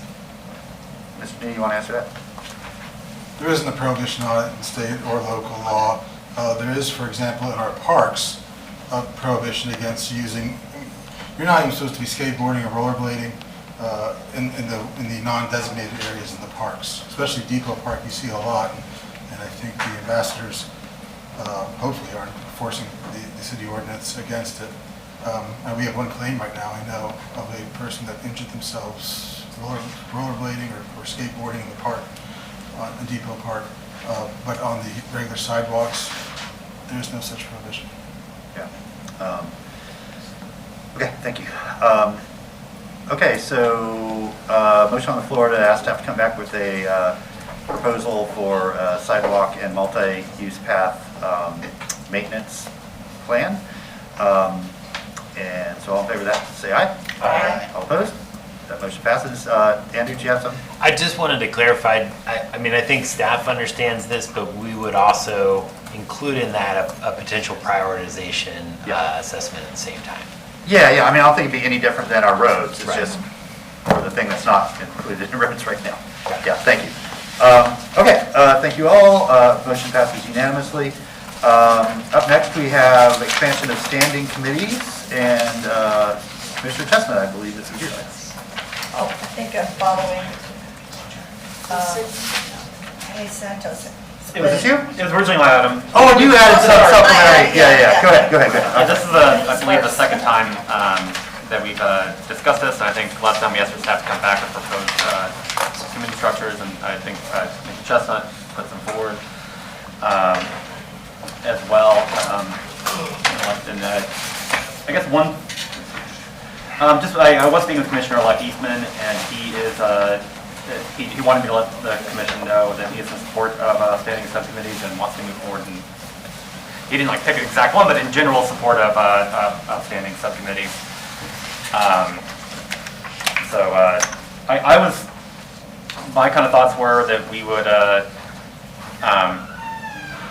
look at Commissioner Chestnut's mind, and then also asking staff to come back at the December 8th GPC meeting with proposed subcommittees as well, kind of taking this all in there, proposed rules and framework, and then kind of putting a package together for the future commission. And if they want to decide to move forward on the subcommittees or not, they can do that. But I think using our experience to help create the rule, or propose rules and things like that, I think it'd be useful. And then we can do that at December 8th GPC meeting, and then the future commission can decide if they want to roll out standing subcommittees or not. But yeah. Okay, thank you. Commissioner Chestnut, you want to add anything to that? Just that, in looking at the structure, in addition to the committees, I would recommend that we look at one GPC meeting a month instead of two, and that in assigning the committees that we look at a minimum of 2 commissioners, and one is chair and then the other is the vice chair, and working with the committees. I had some questions about what we should do with regional utilities, and here's my concern. If we have UAB, are we going to be duplicating services? I don't know if we'll be duplicating or not. Or should we just be concerned with, not just be, should we look at the issue on utilities in GPC as citizens come to us on their high utility rates? Because that's what they're going to be coming about. Basically, but I don't want to duplicate the work of UAB. Yeah, that's a good question. You know, and it's certainly a forum for folks to share their concerns about bills, things like that is important. But there's a lot of other things too. Like I think about the IRP, the Integrated Resource Plan. That's, you know, I mean, in the past, that's been a several sort of meeting item that takes a lot of time and depth. If the commission chooses to get into tiering structure, connection charges, all of those things, you know, that one meeting would be one of those. Yeah. And it would take multiple meetings. I mean, I'm just speaking from experience in the past. Yeah, it could be a 6-month conversation on a committee. But when we had a regional utilities committee, we did not have a UAB. So I think that deserves some deeper consideration on how that would function. I would say I would really encourage committees to have 3 people on them because if the committee ends up having a 1-1 vote, it can't really move forward to the commission. So you would want a type, yeah. And real quick on the structures you put forward, two things that I would move around. One is for roads and things like that, I think you put it under public safety. I would put that under where the public works was. I forget exactly what that heading was. Down towards the bottom there. I have a visual memory. I've got public works with recreation, cultural affairs, and public works. Facilities is broken out separately. Yeah, transportation with public works, because transportation. yeah, there is a safety component, but really it's more about infrastructure and, you know, that sort of thing. And then for all the ones under that are sort of administrative or managerial, I get a little concerned about that because it's sort of the commission getting into management. And we do have 2 committees, the audit committee and the finance committee, that are existing and have rules and everything else that address a lot of those issues. So those are already there. Every audit committee, the auditor's bringing back like updates on current audits, management responses, all those things. So there is like management oversight there. And then the finance committee does something similar, just more dealing with the dollars and the cents. But some of those others, I don't know.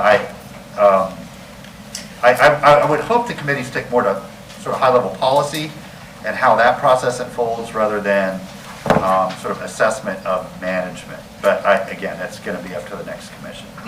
I see both the general manager and the city manager want to mention something on that. So thank you, Mr. Mayor.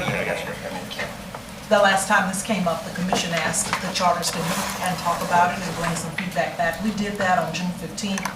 And in the package, a couple of pages of concerns that we have that I was asked to share on behalf of the charters.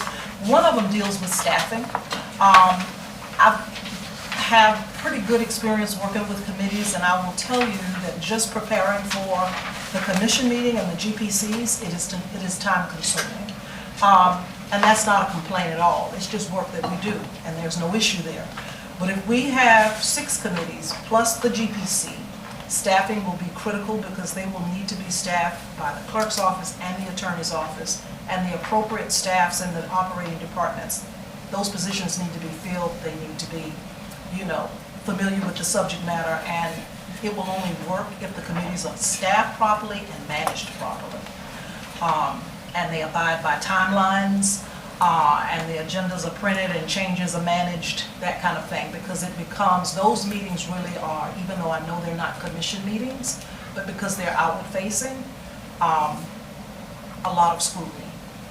And so the staffing and management of committees, if in fact we move to, multiple committees, is critical. The time constraints, more subcommittees may interfere with staff's ability to conduct, the standard business operations due to additional obligations. Again, staffing becomes an issue there. And as mentioned a few moments ago about UAB, the overlap of other boards and committees that are already in place, we just need to evaluate that to make sure that we can collapse where possible. Potential solutions, establishing specific desired outcomes.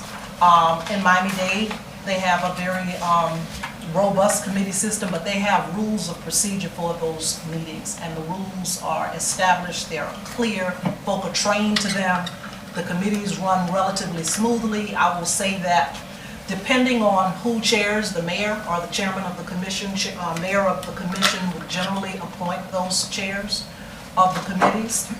Some committees are presumed to be more powerful than others, and depending on what commissioner is chairing that, depending on their interest in that operation, it could get to be problematic. I'm just speaking pragmatically. It could be problematic. I've seen situations where committee chairs are strong in terms of their demands on staff, and it gets to be an issue with the manager. I've seen that. It's played itself out. And so I just, I wanted to put those items on the table on behalf of charters as we've discussed them. And Commissioner Chestnut, as I take a look at your potential subcommittee listing, it works relatively in alignment with what I've seen. But in a couple of instances, again, it's just about discussion with staff in terms of managing the process. Budget and finance are mentioned in the same. I've pulled it out so that budget is no longer in the finance department. The mayor talked about audit. I don't know exactly how the attorney would work under administration, based on their role. But just a couple of things that we would work out as we move forward. Right. And again, let me just say this, if the commission decides to do committees, we will work the work. I just think that we need to recognize some of the concerns that are listed here so that when we do get to a point where we start to roll out a committee process, that it is staffed properly and it is managed properly. Otherwise, it's an outward-facing mess. Thank you. Go ahead, Commissioner. I think part of the issue, thank you, I appreciate those comments. For me, I think in 2017, you had a complete committee on equity and inclusion, which I did not see as needing a separate standing committee. So I was trying to fold committees into, trying to find some place to fold them into. But, so that's why I have the attorney and the equity and inclusion in here so that we would not end up with standalones. I think overall, I think the committee process provides an opportunity for a more in-depth look at an issue. We have general policy meeting for 4 hours, 5 hours, 8 hours a month, but it doesn't get into the nuts and bolts sometimes of how a committee or an item should operate. But I think that you get a real thorough thorough look at an issue through committees. And so I'm just looking for transparency and accountability and thoroughness of process. Sure, yeah, absolutely. Thank you. Dave? Thank you. So I just have a few comments based on my experience with working on the subcommittees. So first, I don't think there should be a member limit on the subcommittees. For me, it was the committees that had 4 members that were the most effective, for obvious reasons. If you can get 4 commissioners to agree, that's policy. So, I think you will see, and personally, I have wanted to serve on all the committees. The only one I didn't join was the Finance Committee, but I'd served on Audit and Finance as Mayor Pro Tem for 2 years. So, there was benefit to each committee that I served on. I served as chair, I served with chairs, and I think if we're going to do this, I think the mayor needs to have training for the chairs. Absolutely. It's good experience for people to be able to run meetings, but there absolutely needs to be a training process. And I think there has to be reporting from the committees, because if you have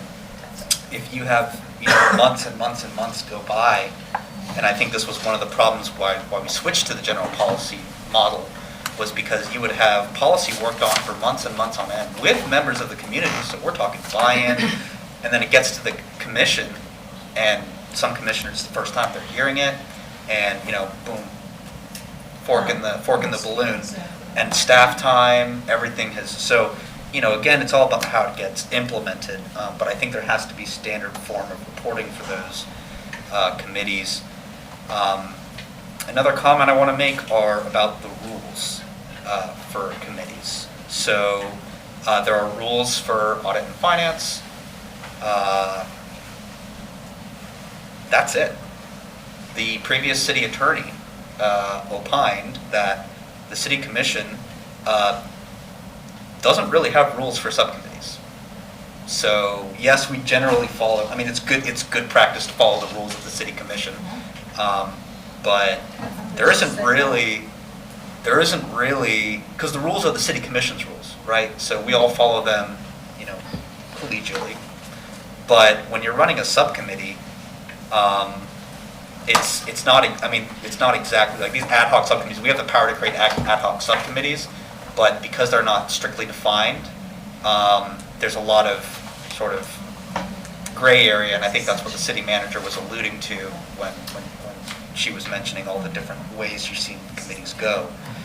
So I think if we're going to go towards standing committees, I think it has to be explicit what the rules are, not just in terms of how you run the committees, but how the commissioners interact on the committee and things of that nature. And I'm just going to say this because I've seen it on both suggestions. Please do not create an administrative committee. Commissioners are not managers. That is only going to end in I think just a disaster. So focus on the policy, focus on the high level stuff. Try and get 4 members on each committee. Let commissioners serve on as many or as little as they prefer. There has to be training, and I would prefer that come from the mayor, honestly. It has to be someone who understands the situation that we are in as elected officials. And then the rules and the reporting. Because I want these to be effective. I don't want to create committees just so that we can have committees. Yeah, thank you. Adrian, and back to Yeah, thank you, Mayor. I strongly agree that I think we need at least 3 people there. One person doesn't show up, and then there's only one person, and it completely. To the mayor's point on kind of the ones he brought forward, I strongly believe that transportation and public works need to be together, as those they're all tied now. And also broadband should be with the utilities as well. I mean, it is one of our utilities. It's a good point about the UAV but the other thing too is it's also our largest revenue that we have for the city. It's our largest portion of our, not everything. General government does a lot more different things, but it's still revenue, and we do as commissioners need to create policy for it too. It is we haven't absolved our duty to the UAB. So I think there has to be a hard look at that. We're the ones who have to decide if we're going to do tiers. We're the ones that have to decide if we're going to change whatever kind of policies. And being able to dive deep in those is important. I think that's one of the most important things, to be able to dive deep into issues. And we were able to do that on the different kind of committees. It's dive deep into them and put forward kind of policy. And I think it also, many times, I mean, this happened last week with the auditors item, where that came forward and kind of caught some people off guard.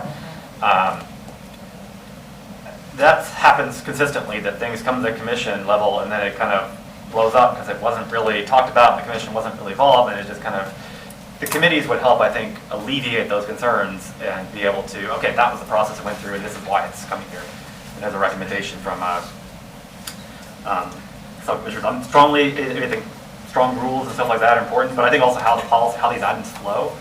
And then also, I think one of the issues that happened in previous committees is there was items in there that were on there for years at a time. And I think that at the very minimum, like every year, all the items on that committee kind of go away and have to restart, not restart the whole thing, but they have to make sure that their support to keep moving forward on those things and they're reporting to the commission. And then also if there's items that are, things in the committee need to either be moved forward to the commission or they need to get approval from the commission that they're going to stay in committee too. So things just don't languish away in there. And I think if you put those types of things in there, I think you can have an efficient committee that allows the public to be heard and the kind of people who actually really care are going to come to those, and then also have commissioners be able to get into the issues. That's our job, is to get the policies. On administrative, I do think that we should have a committee. I mean, there are purchasing. We have lots of policies of how we want to do more green purchasing or how we want to have purchasing for MBEs. Yeah, exactly. That's one other thing too. Human resources have been, well, I don't think we should get into the in-depth of how it's being run, but we just talked about 360 evaluations today. I think it would probably been good in the past to be able to, we had since my whole entire time I've been a commissioner, there's been HR issues. And those have never really been talked about. And I think sometimes when staff has to bring those to a committee or to commission, they get addressed more. Sometimes more accountability in that sense. So I do think having and that would take the finance committee and to make that the finance and administration committee. Yeah. But, Well, I was going to, if I might, Mr. Mayor, sure. please. Financial services includes purchasing. Purchasing is here because you want to be specific that it is spelled out and addressed separately, because it's listed separately and it's actually a part of the financial services department. Okay. And so I'm asking. Let me just say, this list is not to look at the day-to-day operations of how human resources operates, but there may be policy issues related to human resources that need to come to the commission that need a more in-depth look. So, I mean, that's what I'm looking at. Okay. So, I'm not interested. I mean, the legislative issue, if we are going to have issues that we're going to take to our legislative delegation, this committee would be able to research, come up with, and have it prepared for us to take. But I'm not interested in,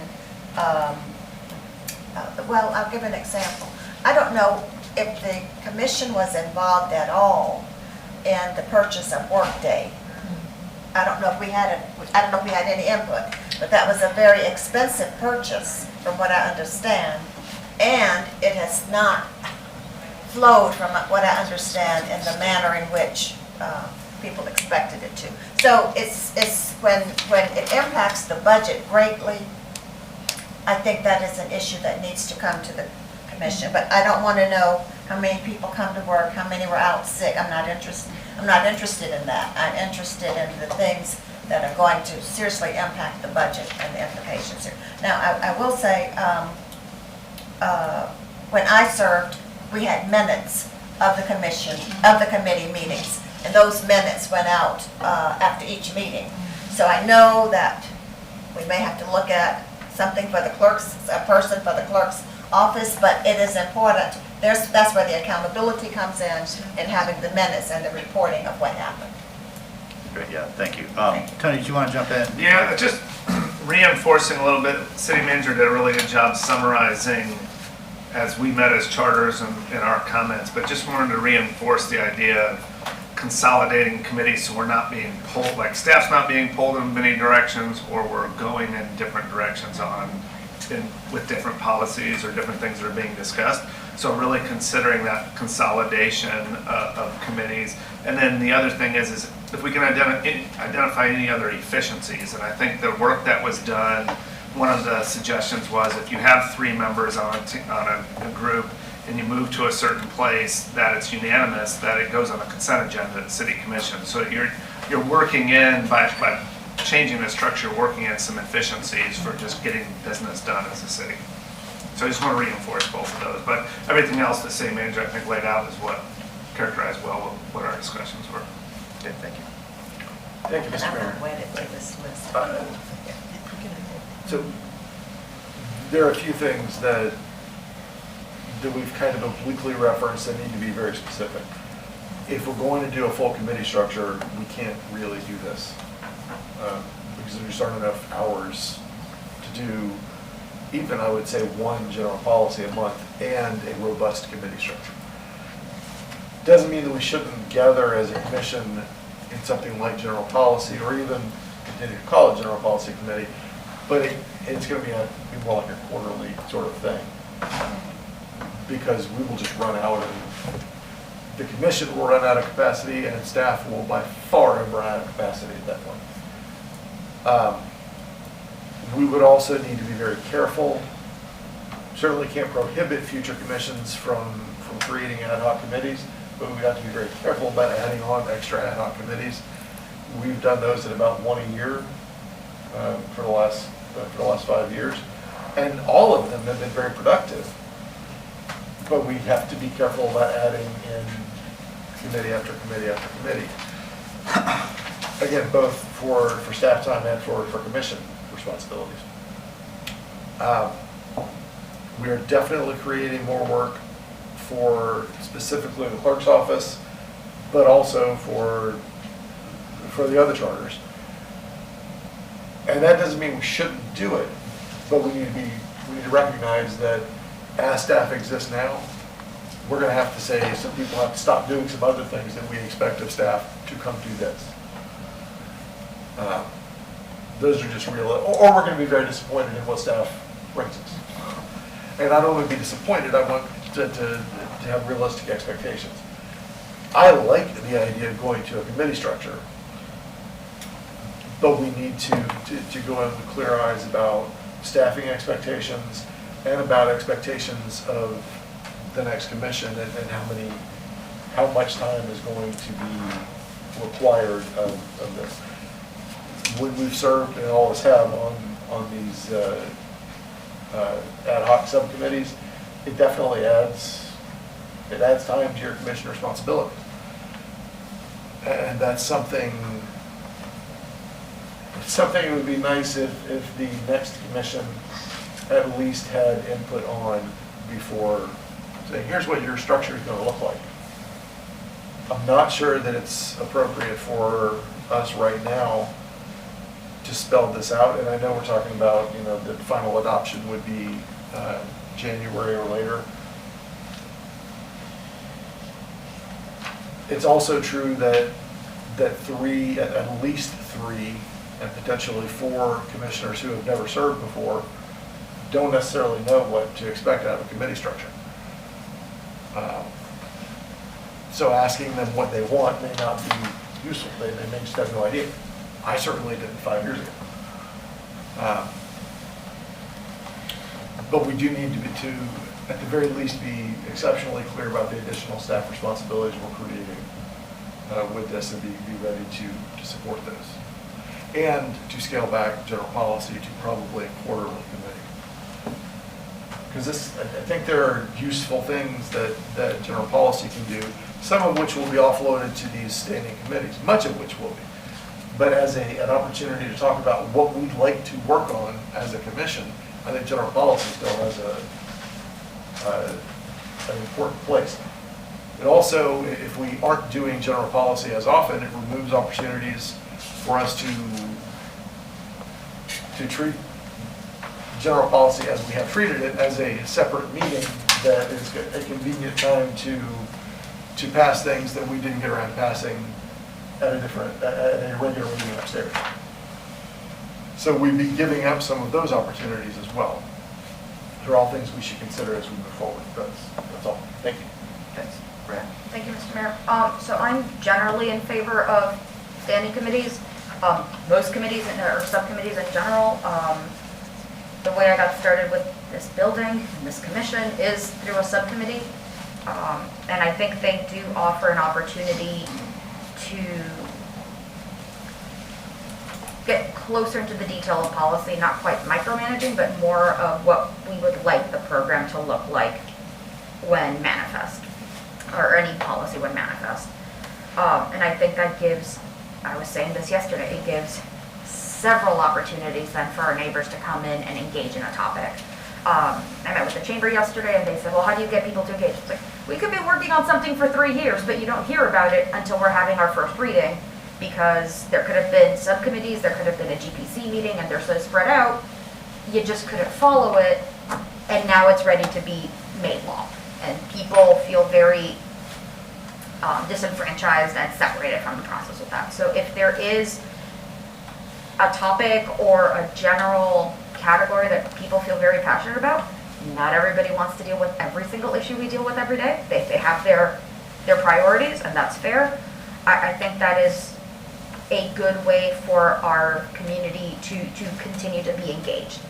If you are a strong housing advocate, or if you are all about parks and water and whatnot, there would be space to attend. You know, most things you really care about would happen there.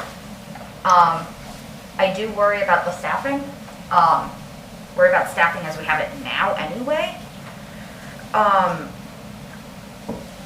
And I do worry about then micromanaging, so I'd rather, we are going to talk about policies not dissimilar from how we do here, as Commissioner Ward said.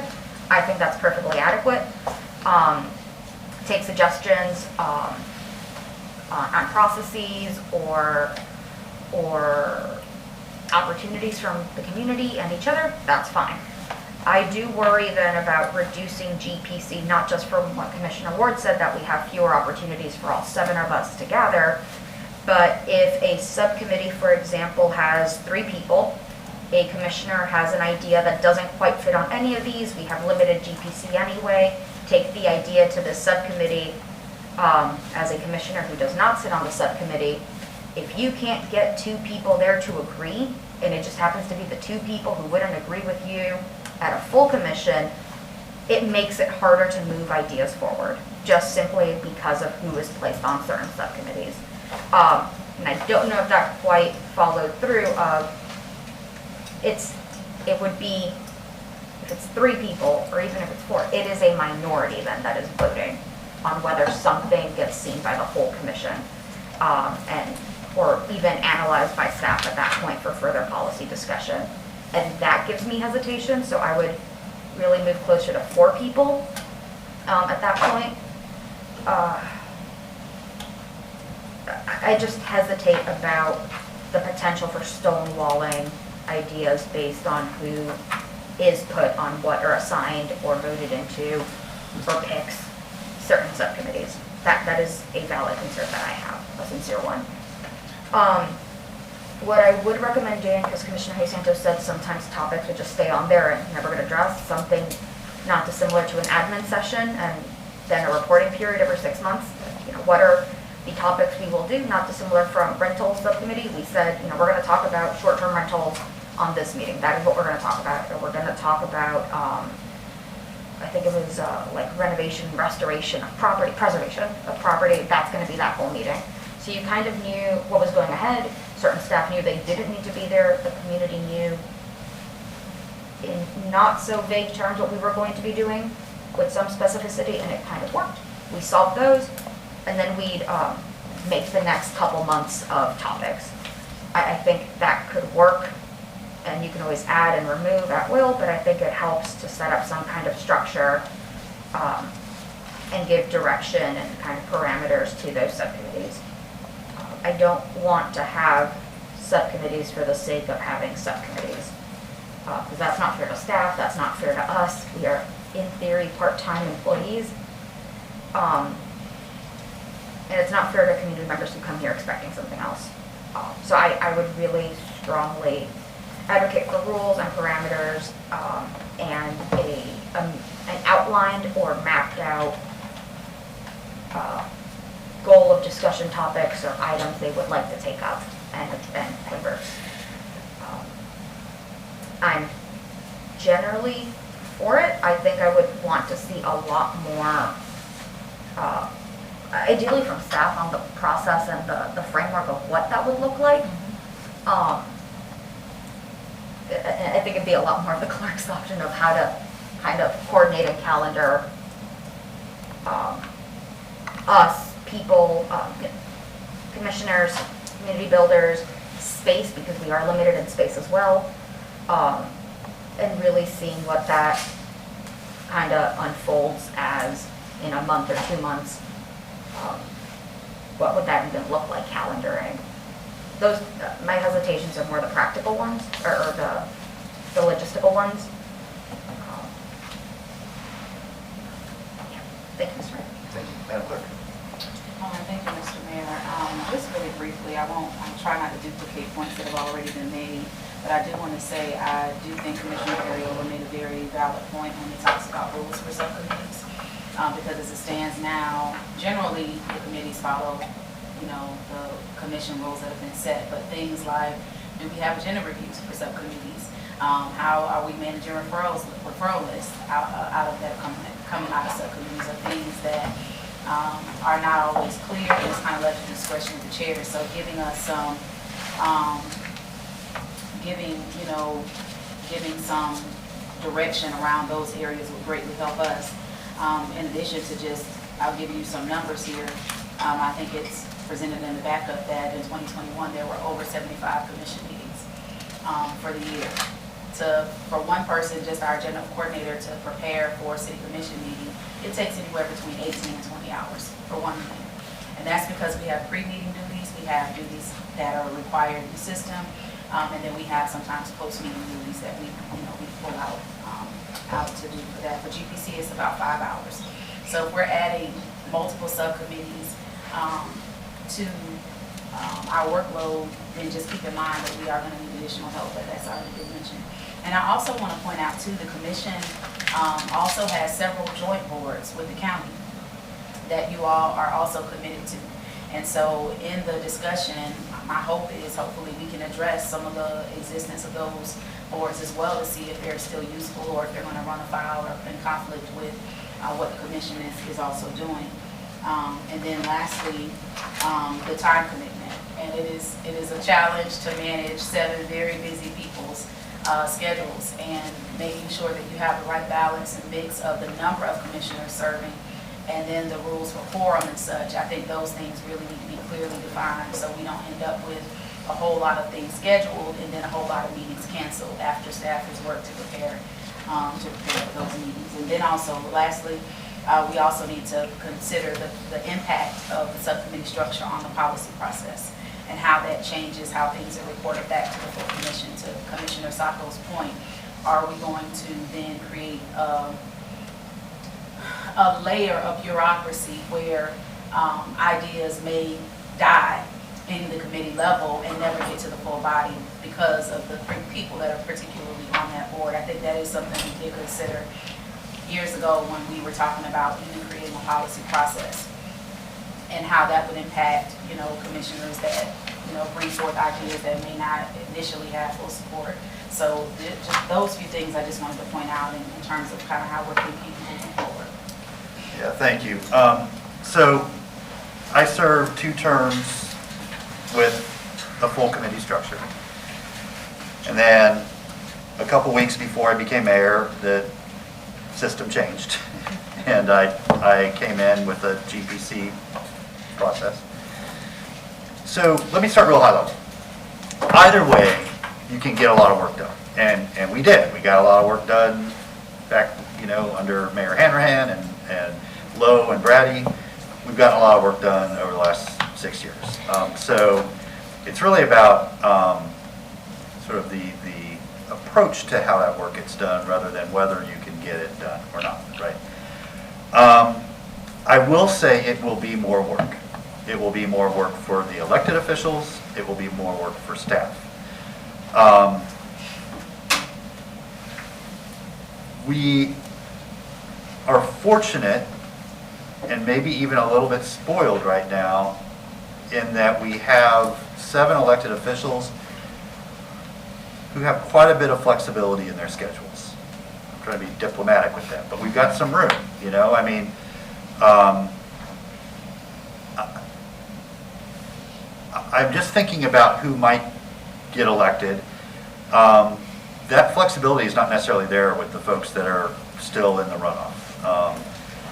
One of our candidates is a full-time police chief. So it's not like, I don't know, he's not going to be able to give up 2 additional days a week, So I guess what I'm trying to say there is it can create an additional barrier to who even can run for office and serve as an elected official.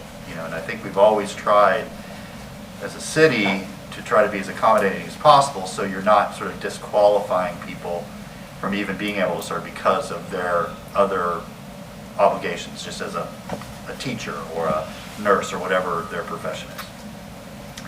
That's fine. I mean, it's just something to consider. I agree that with a formal committee structure divided up into sort of areas that we've seen and could be modified, you get much deeper into issues. I mean, I really enjoyed my time on committees. I did. You might spend 4 hours on tiering structure, and really have good conversations. It also allows newer elected officials to learn parts of the organization and on a much deeper level, much more quickly, because you're just sort of immersed in it.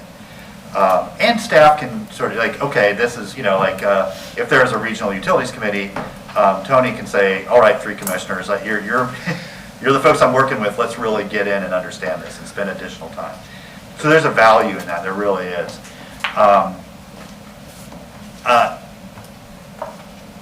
Managing the workflow is tough, and I agree there really needs to be some well-established rules before they even start.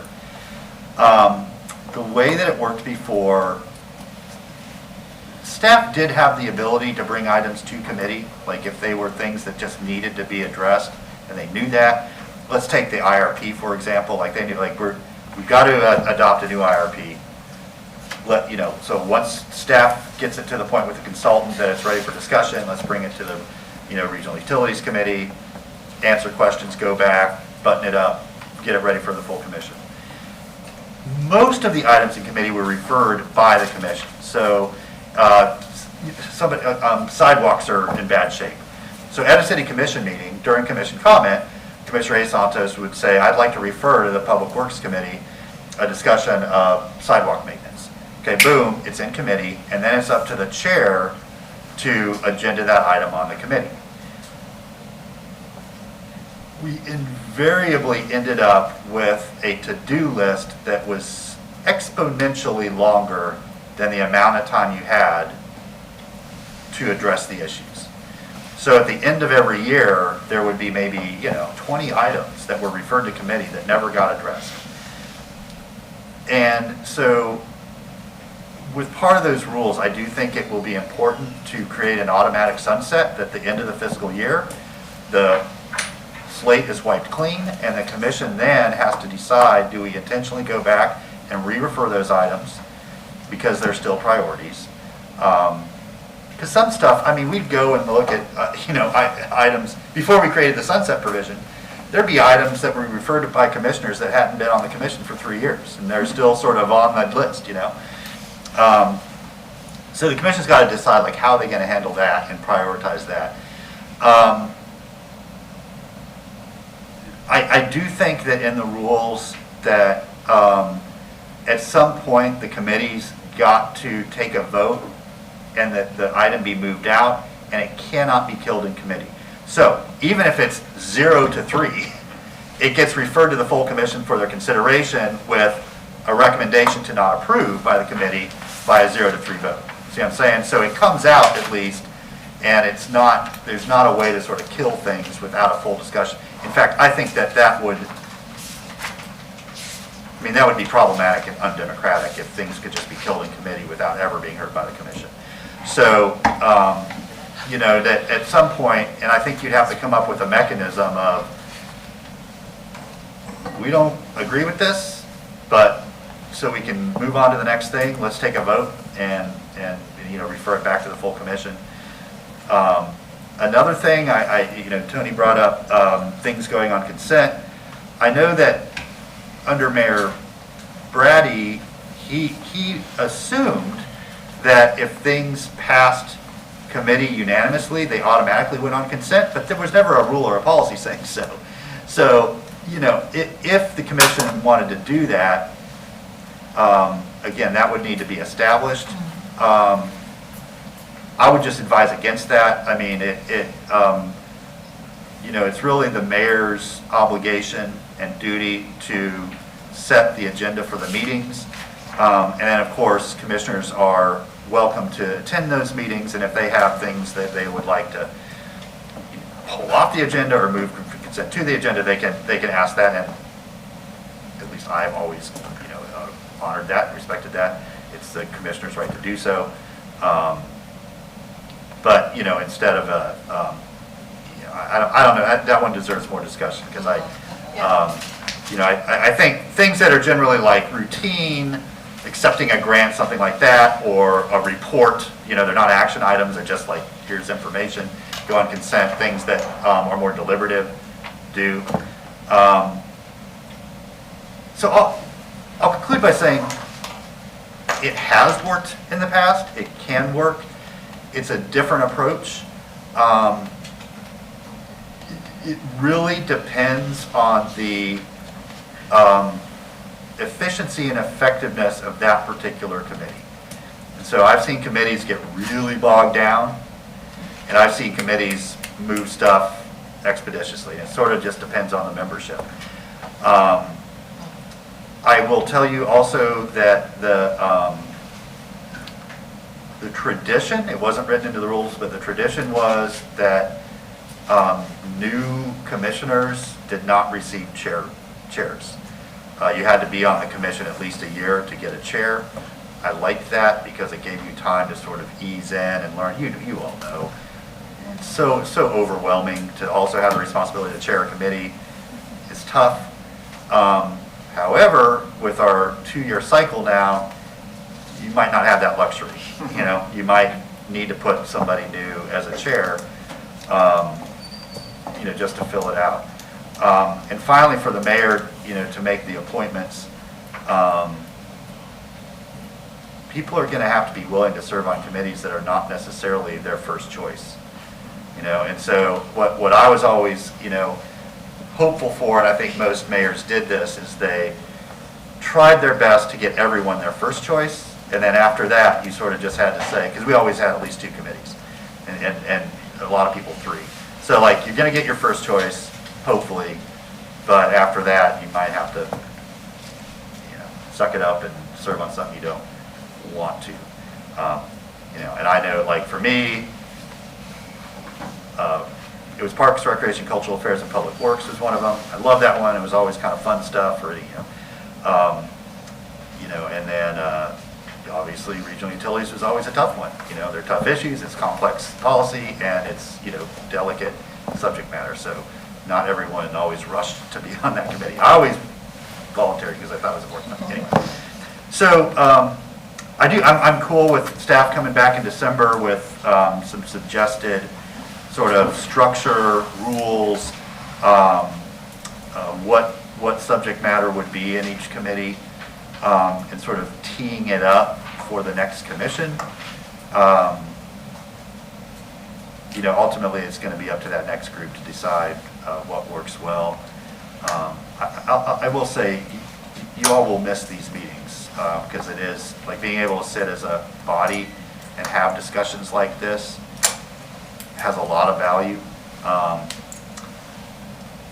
But, you know, you just have to kind of weigh the trade-offs, and there's benefits to this and drawbacks, and the same with the sort of formal committee structure, so, yeah, it'll be a good discussion. Go ahead, Commissioner, and then Yeah, Mr. Commissioner Mayor. Sanchez. Well, this is something that will take some time, Yeah. a lot of time before it's implemented, maybe a year before it's really, if at all.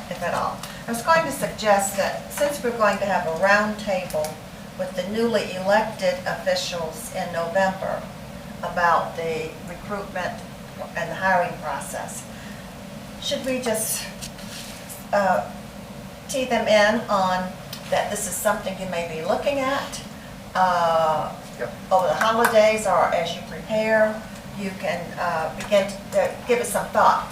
We're not having people come on the commission who have no work experience.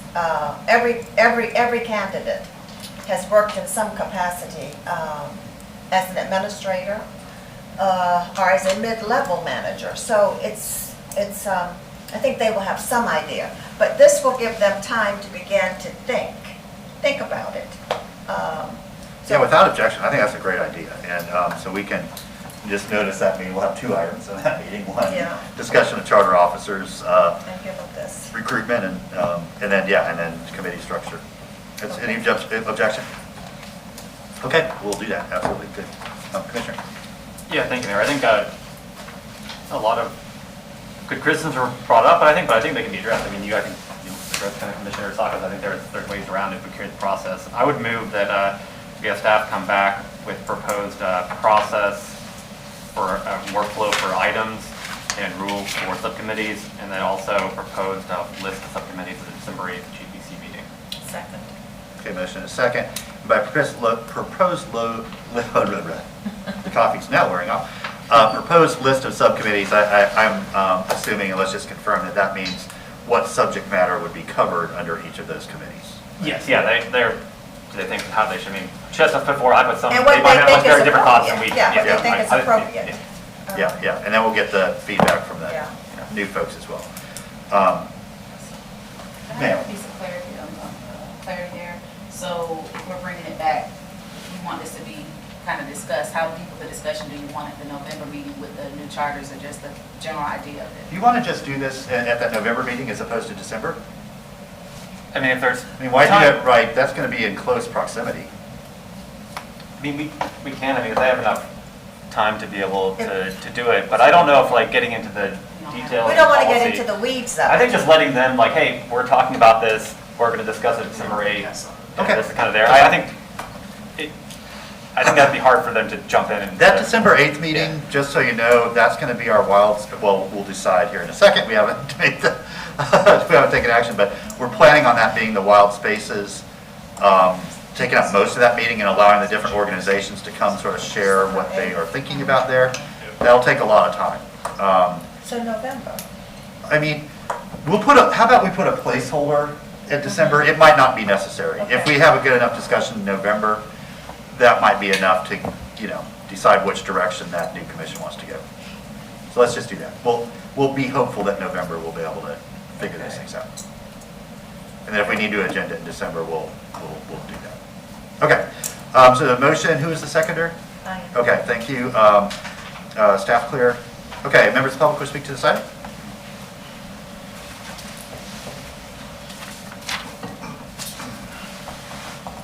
Tana Silva, thank you for discussing this. I really appreciated Commissioner Hayes Santos' outline in the very beginning of this discussion. This system would allow real feedback from the community and from staff in the early stages of policy development. And what there is now is unrecognizable from 2015 with the numerous ad hoc committees, the policy research team, which didn't exist. And I think going back to this, you can look back at some of those meetings and the way they went, and you can be assured that it's to return to something like that, simpler, will alleviate a lot of staff demand. And you can do away with the ad hoc committees. Instead of, at a recent meeting, the mayor commented on how half the agenda at a regular commission meeting was, items added by individual commissioners. In the past, you would see it, minutes of a regular commission meeting where the afternoon session lasted 2 hours. They went through whatever they needed to go through, and they referred several items to committees, the standing committees that would go into depth. One important thing that's been lost in the past 6 years is public participation in so many ways. And if you look at the last minutes of, for example, the Community Development Committee, people sat around, when the room, before it was reconfigured, there were chairs on the side, this table and all of that. People just talked back and forth. It was informal. You didn't have members of the public coming like we're doing now, and here's my 3 minutes, and people like Khalid Blunt, who has enormous experience in in housing and so forth, could contribute, and there would be more back and forth. And I sent you a couple of examples, like from that last Community Development Committee meeting. So I would say reduce the GPC to quarterly meetings. Refer commissioners' ideas to standing committees, do away with the ad hoc committees altogether, and revisit the long, convoluted 16-step process for, generic policy research. That doesn't get you anywhere. You just get all balled up in the processes and the bureaucratic, twists and turns, and you're not really getting anywhere, only to have commissioners that pop up at meetings with motions that didn't go through any process. So I think return to the standing committees and doing away with the other extraneous committees and consolidating some others, and listen to the advisory boards. Thank you. Thank you.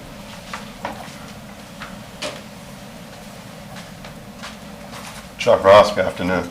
I think I'm very supportive of what Dennis Silva just said, and I think that anything that will involve the public and have the public the ability to be more, participate and have a better understanding of the process that's going on in the government is a good idea. And it sounded like from what the mayor was saying that this worked in the past, so I think you ought to seriously consider doing it. Thank you. Anybody else? Okay, back to the commission. We'll bring this back at our meeting with the newly elected commissioners in November. All in favor of the motion, say aye. Aye. All opposed? The motion- Oh, no, I'm sorry, 6-1 with Ariel and dissent. Okay, up next we have update on the cultural arts facility, Public Arts Center feasibility study. Yes, Mr. Mayor, we wanted to just update the commission on where we are with the execution of the agreement with AMS, I believe the name. Yeah, AMS. Mr. Persons. Welcome. Thank you. So it's a real brief update. We have a almost executed contract with AMS, which is the firm that'll be doing the feasibility and assessment for the Cultural Arts Center. We're very, very excited. We have a project team that consists of members of across different departments, including Roxy Gonzalez and Leslie Ladendorf from Parks, Carol Richardson, who's the Aquin Jones coordinator, as well as Kathleen Kaufman from Sustainable Development. And we'll be pulling in other parts of city organization as needed as we manage the contract. The contract is broken up, or the work is broken up into 3 phases, with phase 1 and 2 primarily being stakeholder interviews, community outreach events, assessments of sort of where we are in terms of asset mapping. Stage 2 is more of an in-depth locational analysis, and then phase 3 is more of the programmatic operational kind of nuts and bolts that we'll be bringing back to you. So we're very excited, and once we get okay on the contract, we'll be getting underway. So, and I'm sure we'll be reaching out to all of you and the new commission for stakeholder interviews, which is part of phase 1. So happy to answer any questions, and I believe Leslie Ladendorf's here as well from Parks. All right, thank you. Commissioner Duncan Walker. Thank you, Mr. Mayor. I wanted to say thank you to staff. I have been giddy and waking up early in the morning and going to sleep late at night thinking about this. And I can really appreciate the the firm that was selected. Very, very diverse firm that comes with tremendous experience. I am familiar with many of the cultural arts facilities that have been born out of their work, and I am so incredibly excited. I wanted to take just a brief moment to share something that happened just last week. Pretty much everybody in here knows that I tout this because I understand firsthand what the power of cultural arts centers can do. I used to work at the African Heritage Cultural Arts Center in Miami, and so just last week I received a note on Facebook. Actually, someone tagged me on Facebook, and the note was this with two beautiful pictures. The African Heritage Cultural Arts Center congratulates our alum, Ifenyike Osuntoyin Omoale, also known as LaShonda Batts Bowser, on her newly appointed position in the Department of Theater Arts at Howard University. LaShonda is pictured with the iconic and legendary Felicia Rashad, who is the Dean of the College of Fine Arts at Howard University. Now this is my baby. Not my personal daughter, but she is one of the alumni from the African Heritage Cultural Arts Center. And I want to just take just a moment to read the little note. This was the African Heritage celebrating her, but she posted a note underneath saying, "Thank you to everyone for the love and congratulations. It is this village that shaped me, trained me, readied me for the world. I have been around the globe and back walking with all the treasures the African Heritage Cultural Arts Center has given me. It is because you all took me up under your wing, some of you in a more direct way." And then she named a few people. Are you in there? I'm in there. But some of you in a more direct way: Mama Isis Roberts, Mama Desmond Walker, Daddy Marshall Davis, etc., etc. And I'm sharing this with you because Shonda was one of those students that is not a lot different from a lot of our youth that are around this particular town who are asking us for places to go, things to do, and these types of resources. And she is the power and the example of what can happen when those resources and those places and spaces are readily available. I am so proud and tickled pink. I'm excited about the possibilities that lie ahead for our youth and our families when we move forward on this project. And I just want to thank everyone, you all first, for a unanimous vote of support last year. I'm excited about where we're headed. Likewise, thank you. All right, well, thank you, Andrew, appreciate that. Look forward to monitoring the progress. Up next, we have our administrative discussion for our next quarter. I'm just going to start off by saying that, well, a couple things. Scheduled for October 27th, city auditor change of duties. I've had a discussion with the auditor, and I believe we're going to try to add that to our first city commission meeting in October. I am not going to be at that agenda review, so I've asked her to talk with Commissioner Sacco about that when it hits agenda review to make sure it's on there. But that should give enough time for anybody to ask questions, follow up, but also address it. As you can see, those two meetings are pretty packed. I also would like to put so the fair chance hiring ordinance is ready to come back to us. A community meeting with business owners and other folks just occurred, and there are a lot of good discussions there, but basically there's a couple sort of decision points for the commission. They're not major, but we do need to sort of give some specific direction.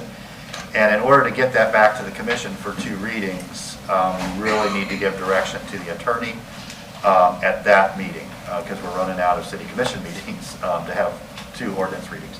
But it's ready to go. We're in a good place with it. So I'd like to add that to the October 13th. And then some of these,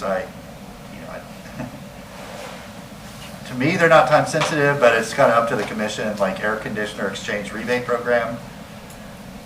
That's a good one. Okay, I don't want to say it's good or bad. I'm just saying, I don't know, how time sensitive it is. But anyway, And then I do think like the December 8th likely will not be canceled because, again, I'm looking at putting the wild spaces discussion on there. I was hoping to have the inclusionary zoning discussion on October 13th. We'll see what the commission thinks, because that's going to be a long process. I mean, we haven't really done any community engagement on that yet, and so just to kind of get that process established, the sooner we do it, the more that is sort of ready for the next commission to start having those discussions. So anyway, that's, I hope we can kind of look at some of those items to say, are they imperative or are they things that can maybe wait a little bit? All right, so with that, Commissioner Santos. Yeah, thank you, Mayor. I strongly support putting the inclusionary zoning on October 13th. I also think we can remove like the GRU quarterly update, the CRA, GFR, GPD updates. We could put those on city commission meetings. I mean, those are relatively kind of feedback with those in the mornings, which become kind of discussions. So I think if we kind of, but I do think we would need to pull items off of October 13th.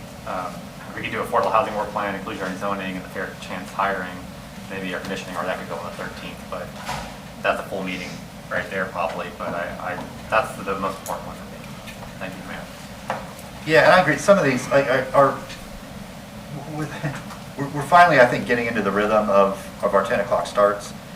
We do have some opportunity there in the morning and or afternoon session to handle a little bit more if we want, especially if they're purely informational.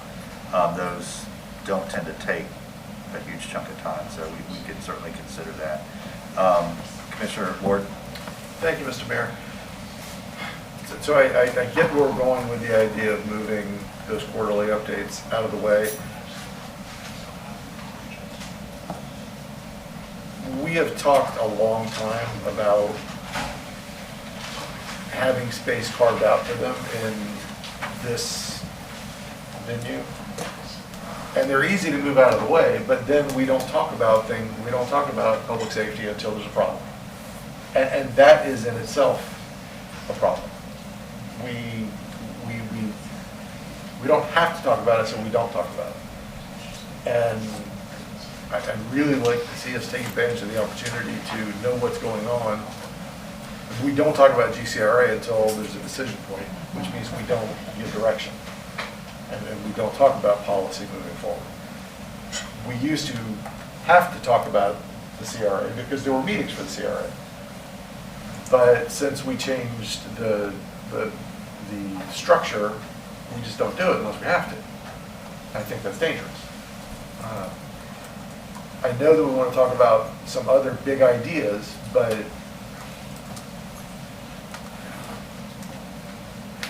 I'm uncomfortable moving these things we've talked about finding a place for to yet another place because I fear that they'll get moved off of those agendas too.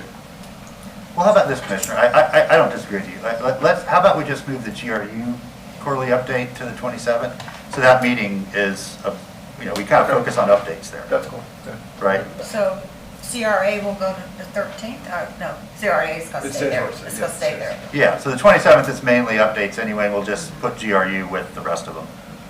We do ARPA and parking on the same day. Take items off that agenda. Let's have an update meeting on the 27th. Yeah, ARPA and parking. So that meeting will be a lot of updates. That's fine. Go. Yeah. Yeah, I'm fine with whatever we decide on that. I just wanted to ask, I have two research reports that I would like to discuss before the end of the calendar year. They can go on GPC, they can go on a morning or an afternoon agenda.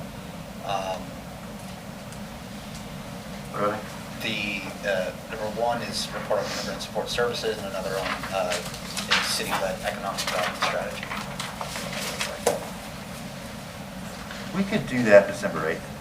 If we're taking IZ and, we're taking IZ out there, wild spaces, we could do that.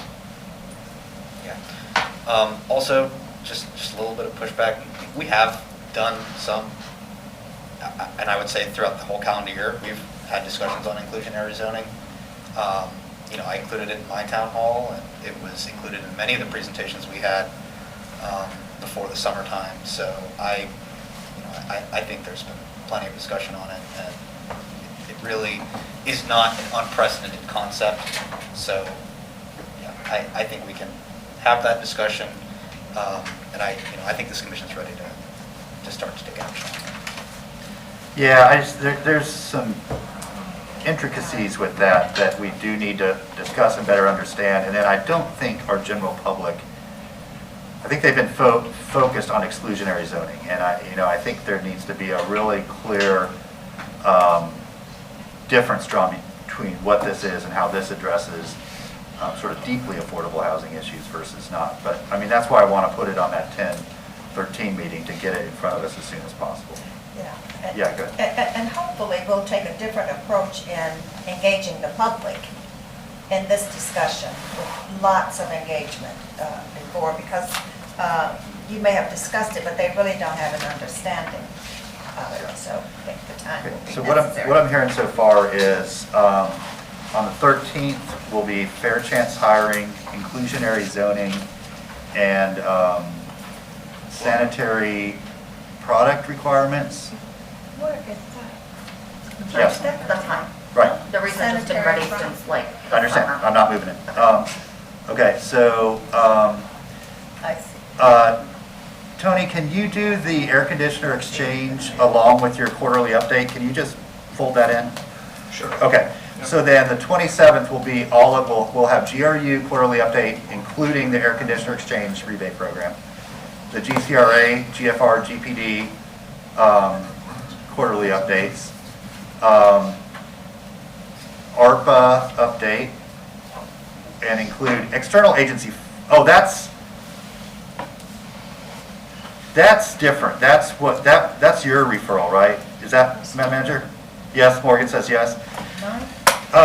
This is the budget issue. Yeah, do you mind waiting till January to hear that?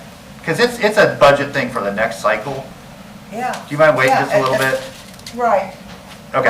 If that's going to work for the manager, because Yeah. hopefully it will impact the budget that we do Right. next year. Yeah, so let's move that to January 12th. Could you call it something else? Because this title gets lost. I had no idea what that was.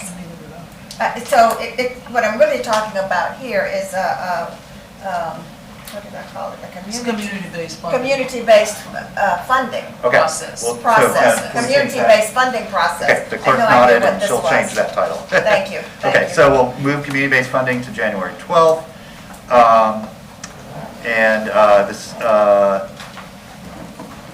the parking update will be on the 27th as well. So all those updates on the 27th. City auditor change of duties will be just removed from this because it will be presumably after agenda review on the next city commission agenda. So that's October 5th, am I right there? 6th, okay. The city well, it would be nice if the auditor would have the time to meet with me on that. Yeah. I think she met with some commissioners, but not all of them. Yeah, she just nodded. Yeah, so we have a couple weeks for her to do Thank that. Okay. So yeah, we'll work on scheduling that request. Okay, so that's the 27th. Those next two are canceled. The 8th will be Wild Spaces Public Places update. Again, reserve quite a bit of time because we've got different folks that are going to come in and present. We'll do both of the referrals that David made on those two items.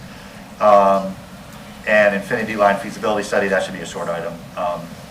So that'll be fine.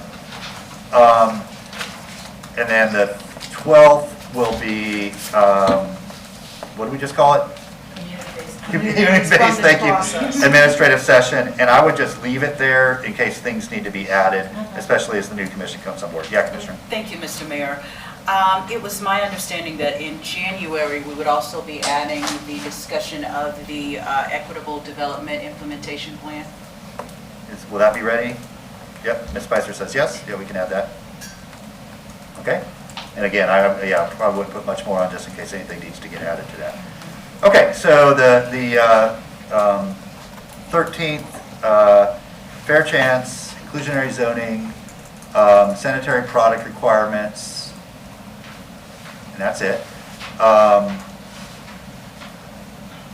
And affordable housing update will be part of IZ, so we'll combine those. The affordable housing plan update and IZ sort of all in one.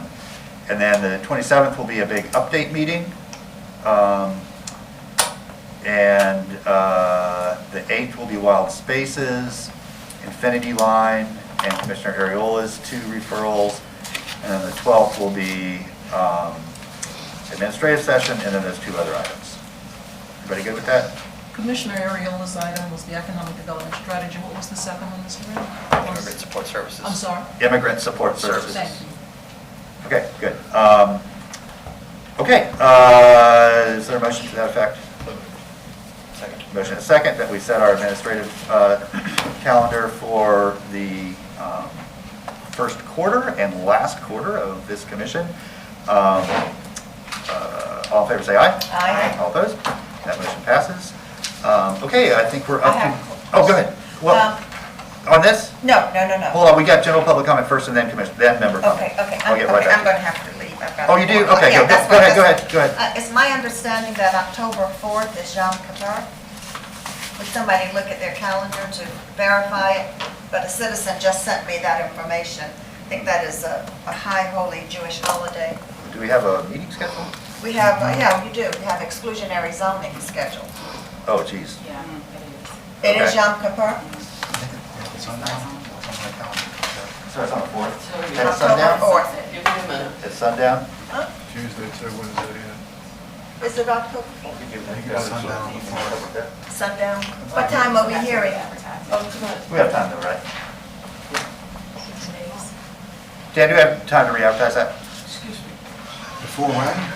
October 5th. It said, We have the longer Our advertisement requirement holidays for end the- at sundown, but it's like almost impossible to come to a meeting that night because there's the break the fast, it's a fast holiday.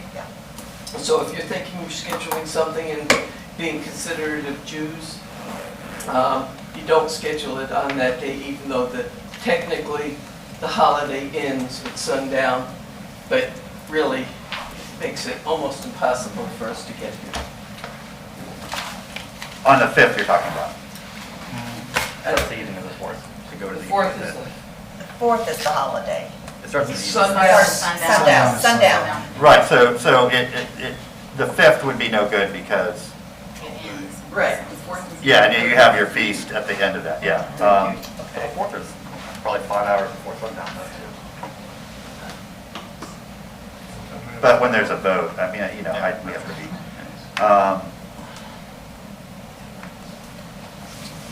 Monday the 3rd, do we have time to advertise? We just sent,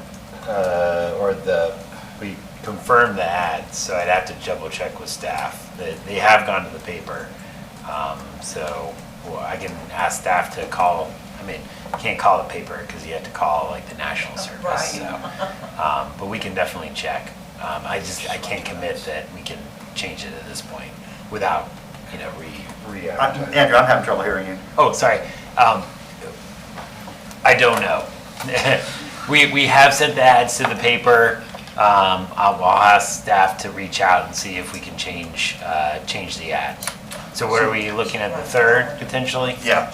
Okay. So the 2 ads require 10 days, and the 2 items, and the 1 item requires 5 days? Right, 1 10-day and. 1 10-day and right. 1 5-day. Yeah, September 3rd. Huh? Tomorrow's 10 days, so probably can't. Tomorrow, we have to. Tomorrow would be 10 days.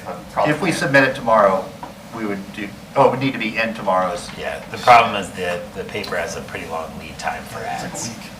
Yeah, it's about a week lead time. On October 11th. Just keep shooting ourselves. We need to check a calendar I agree. before we schedule. We need to look at all holidays. I agree, and that's a miss. Well,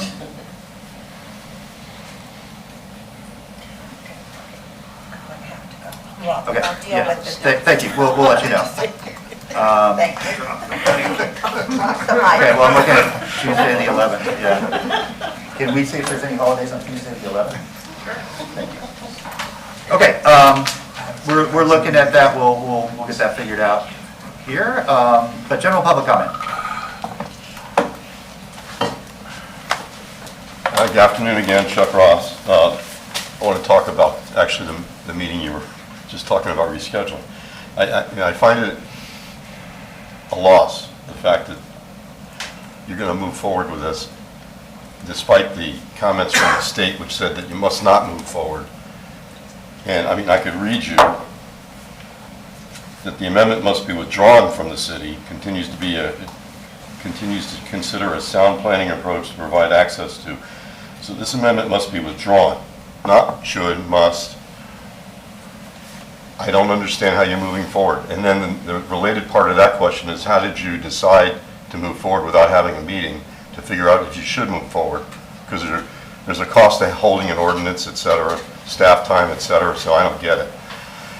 And I guess the third related question to that is, have you consulted with the attorney to determine if there's any possible litigation you might have with the state, since the state has specifically said, don't do it, and cited a number of reasons, which I would point out were specified by a number of your constituents that came forward. They were enumerated in the letter from the state that it won't work, and the number of the reasons it won't work. So I don't understand what the end game is here. I just don't get it. I guess, are there any consequences, financial consequences to the besides a lawsuit from the state of going forward with this?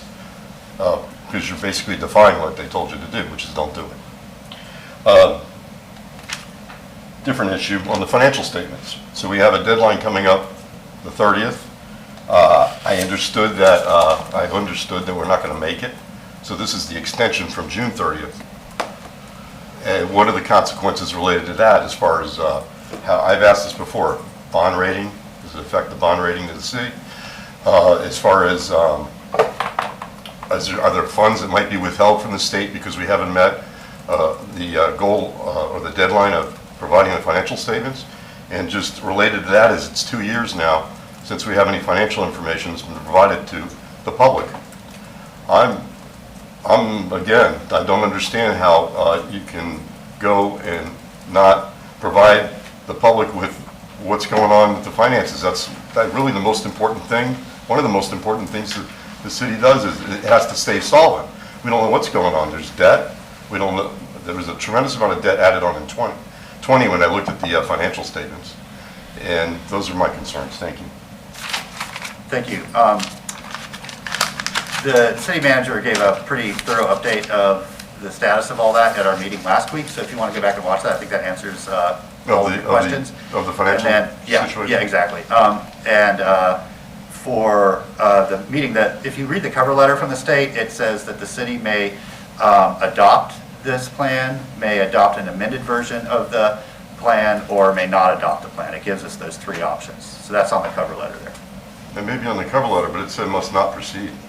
I'm telling you, on the cover letter, they said those are our three options: adopt, adopt and amended, or don't adopt. So we're pursuing one of those three.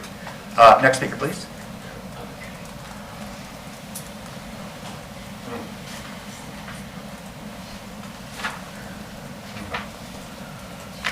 Okay, good afternoon, Joe Beatty. Just trying to get down here for one of your earlier items, but anyway. First of all, when did the commission meet and decide what of the options you were going to pursue and decide to schedule this meeting? Could you please answer that and hold my time while I wait for an answer? What? I can answer at the end, or I can answer now, but I'll use your time. The mayor calls meetings, so I called the meeting. The mayor calls a meeting, and you decided At that what meeting, option you were going to do? At that meeting, the commission will decide what course of action it wants to take, the full body. And I just called the meeting. what about the direction you gave the city manager? I believe that you said, it's quoted in the paper, that you gave the city manager some direction to explore options. I don't have that. I gave her no direction. Okay.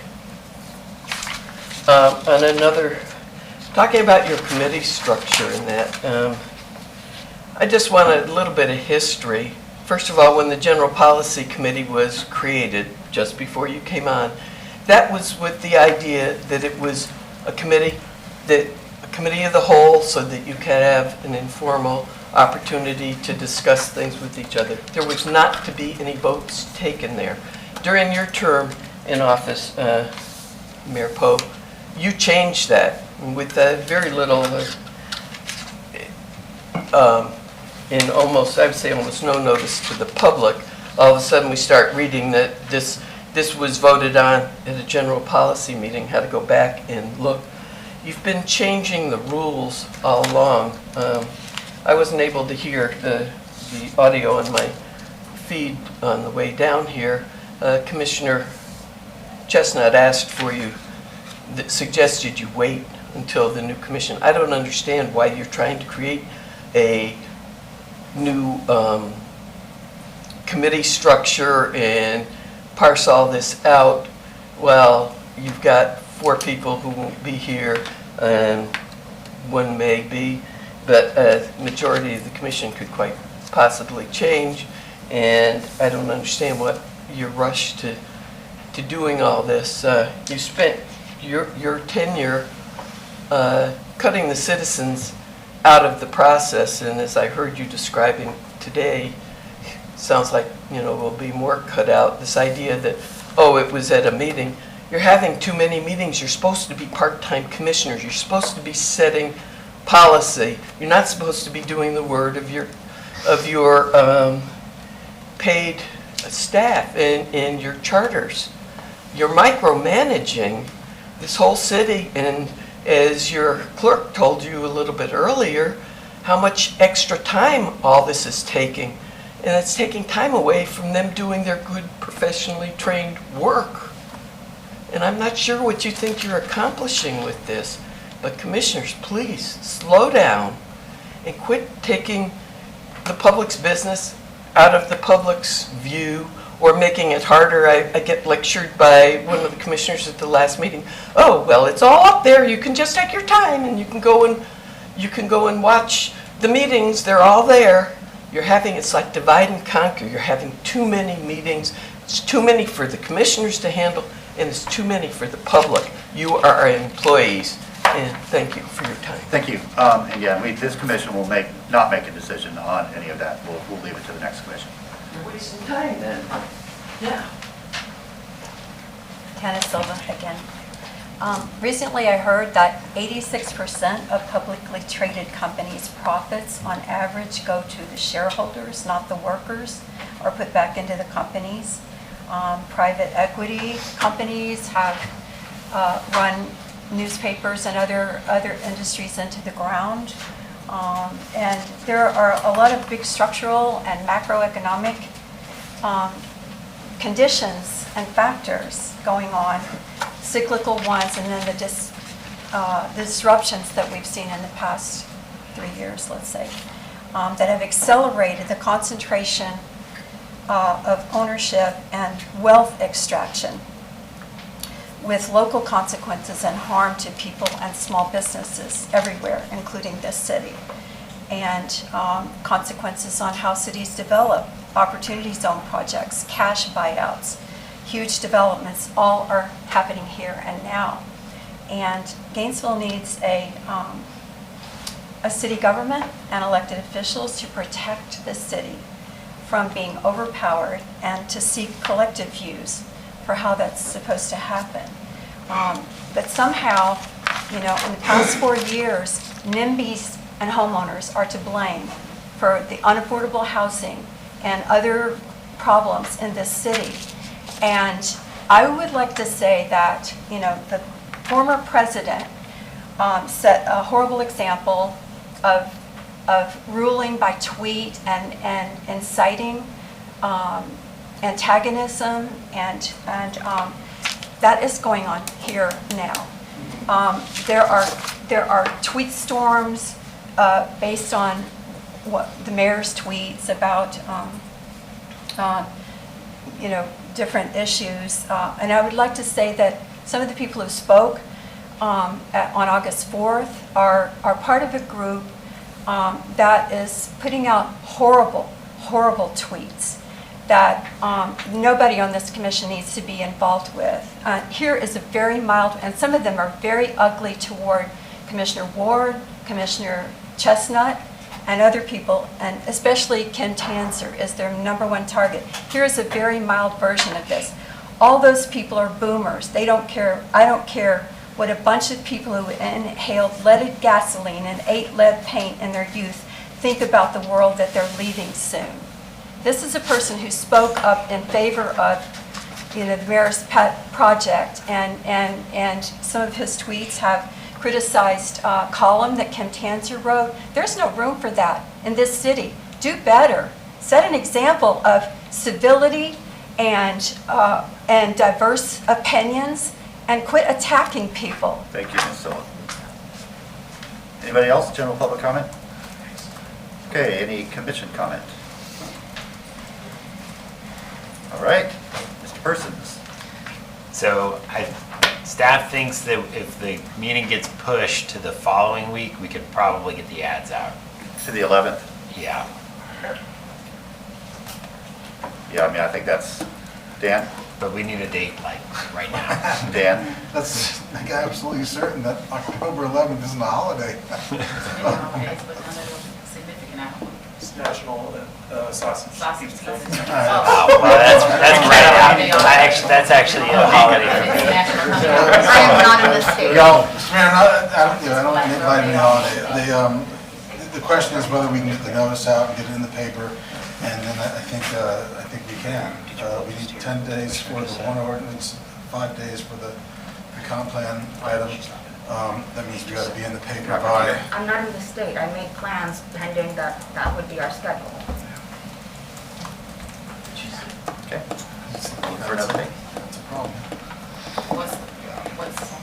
Like, I'm not physically in Florida on the 11th. Are you here any time that week or the So, following? yes, I come back at some point Tuesday, but not in time to. Okay. Well, the 12th. What are you doing? The 12th, we already have a special meeting, but. We can put that meeting.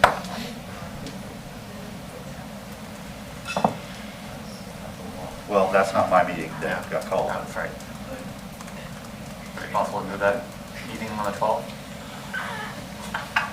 We could do that meeting on the 11th, We could do it on the day before. I'm sorry, We could do that meeting, your meeting on the on 11th, the 11th? one day earlier. I want our business to make sure that we can do it. I'm fine with doing it a day before. Okay. So, So okay, yes, I'm fine with doing that before. Fine. okay, so without objection, we'll do the K-9 meeting on the 11th, starting at 5:30, and then the second reading of the easy items on the 12th. You can start at 1 again, I mean, at 3 again, that's what our plan was, right? Okay. 3 Okay. o'clock. For the Three. exclusionary zone? Yes. 12th, okay. On the Do we 12th. have- Do we have to read those after a certain time, just to be sure? No, they're good. Okay. Yeah. Okay, and that's what we'll do. So, Madam Manager, if you can start working with comms to sort of get that information out. Thank you. Let me ask a question. Yes. So on the 11th, one of the issues originally with the original time for that conversation, it was not going to be able to be broadcast or anything. Is it still going to be able to be, if we move my meeting to the day prior, will we still You're be? right. That's a You're right, that was second the Tuesday, issue. so- That was the same, because Tuesday is the county's day. But at night, they shouldn't have anything at night. They have a session, I don't know about that particular meeting, but I know they The have. thing was, they had that one special item at night. They're gonna have specials. They have their land use stuff. What about that Monday the 10th? I think we're actually off. That's, yeah, Indigenous Peoples' Day.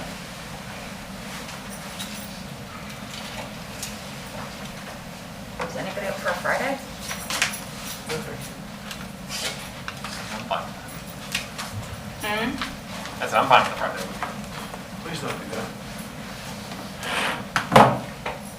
And then the following Monday is the joint city commission and plan board workshop on the rewriting of the comprehensive plan. And then the employee That recognition can be ceremony on the moved. 18th. That can be moved. That's frankly a discussion for the next commission, honestly. Yeah. So, The 17th. 17th, yeah. So leave the 12th as it is. Check the holidays. And the 17th. I'm going to be, in the interest of just complete transparency and just what we might get ready to expect, already having to kind of push that meeting out has created a serious stir in the community, okay? They're really, and rightly so. Yeah, we're gonna wanting to leave be- yours. You see what I'm saying? We'll leave it on that day. Talking about 17 for the exclusionary zoning. Oh, Yeah. okay. 17th, okay. Double checking the holidays. We can just do it at the same time as that joint. You already have a meeting scheduled for that. Yeah. No, that's the 10th. I think that will work. So we'll move exclusionary zoning to October 17th At 3 o'clock. at 3 o'clock. And when is the K-9? Same. It stays. It That stays doesn't- on the 12th? Yeah, that's good. Okay, thank you. 17th, Yeah, Yes. 3 o'clock? Yeah. Okay. which gives us plenty of time. Okay. Madam Manager, you'll work with comms. Yes, Mr. Mayor. Thank you. Apologize for not being aware of that sooner. That's my responsibility. Okay, with that, we are adjourned.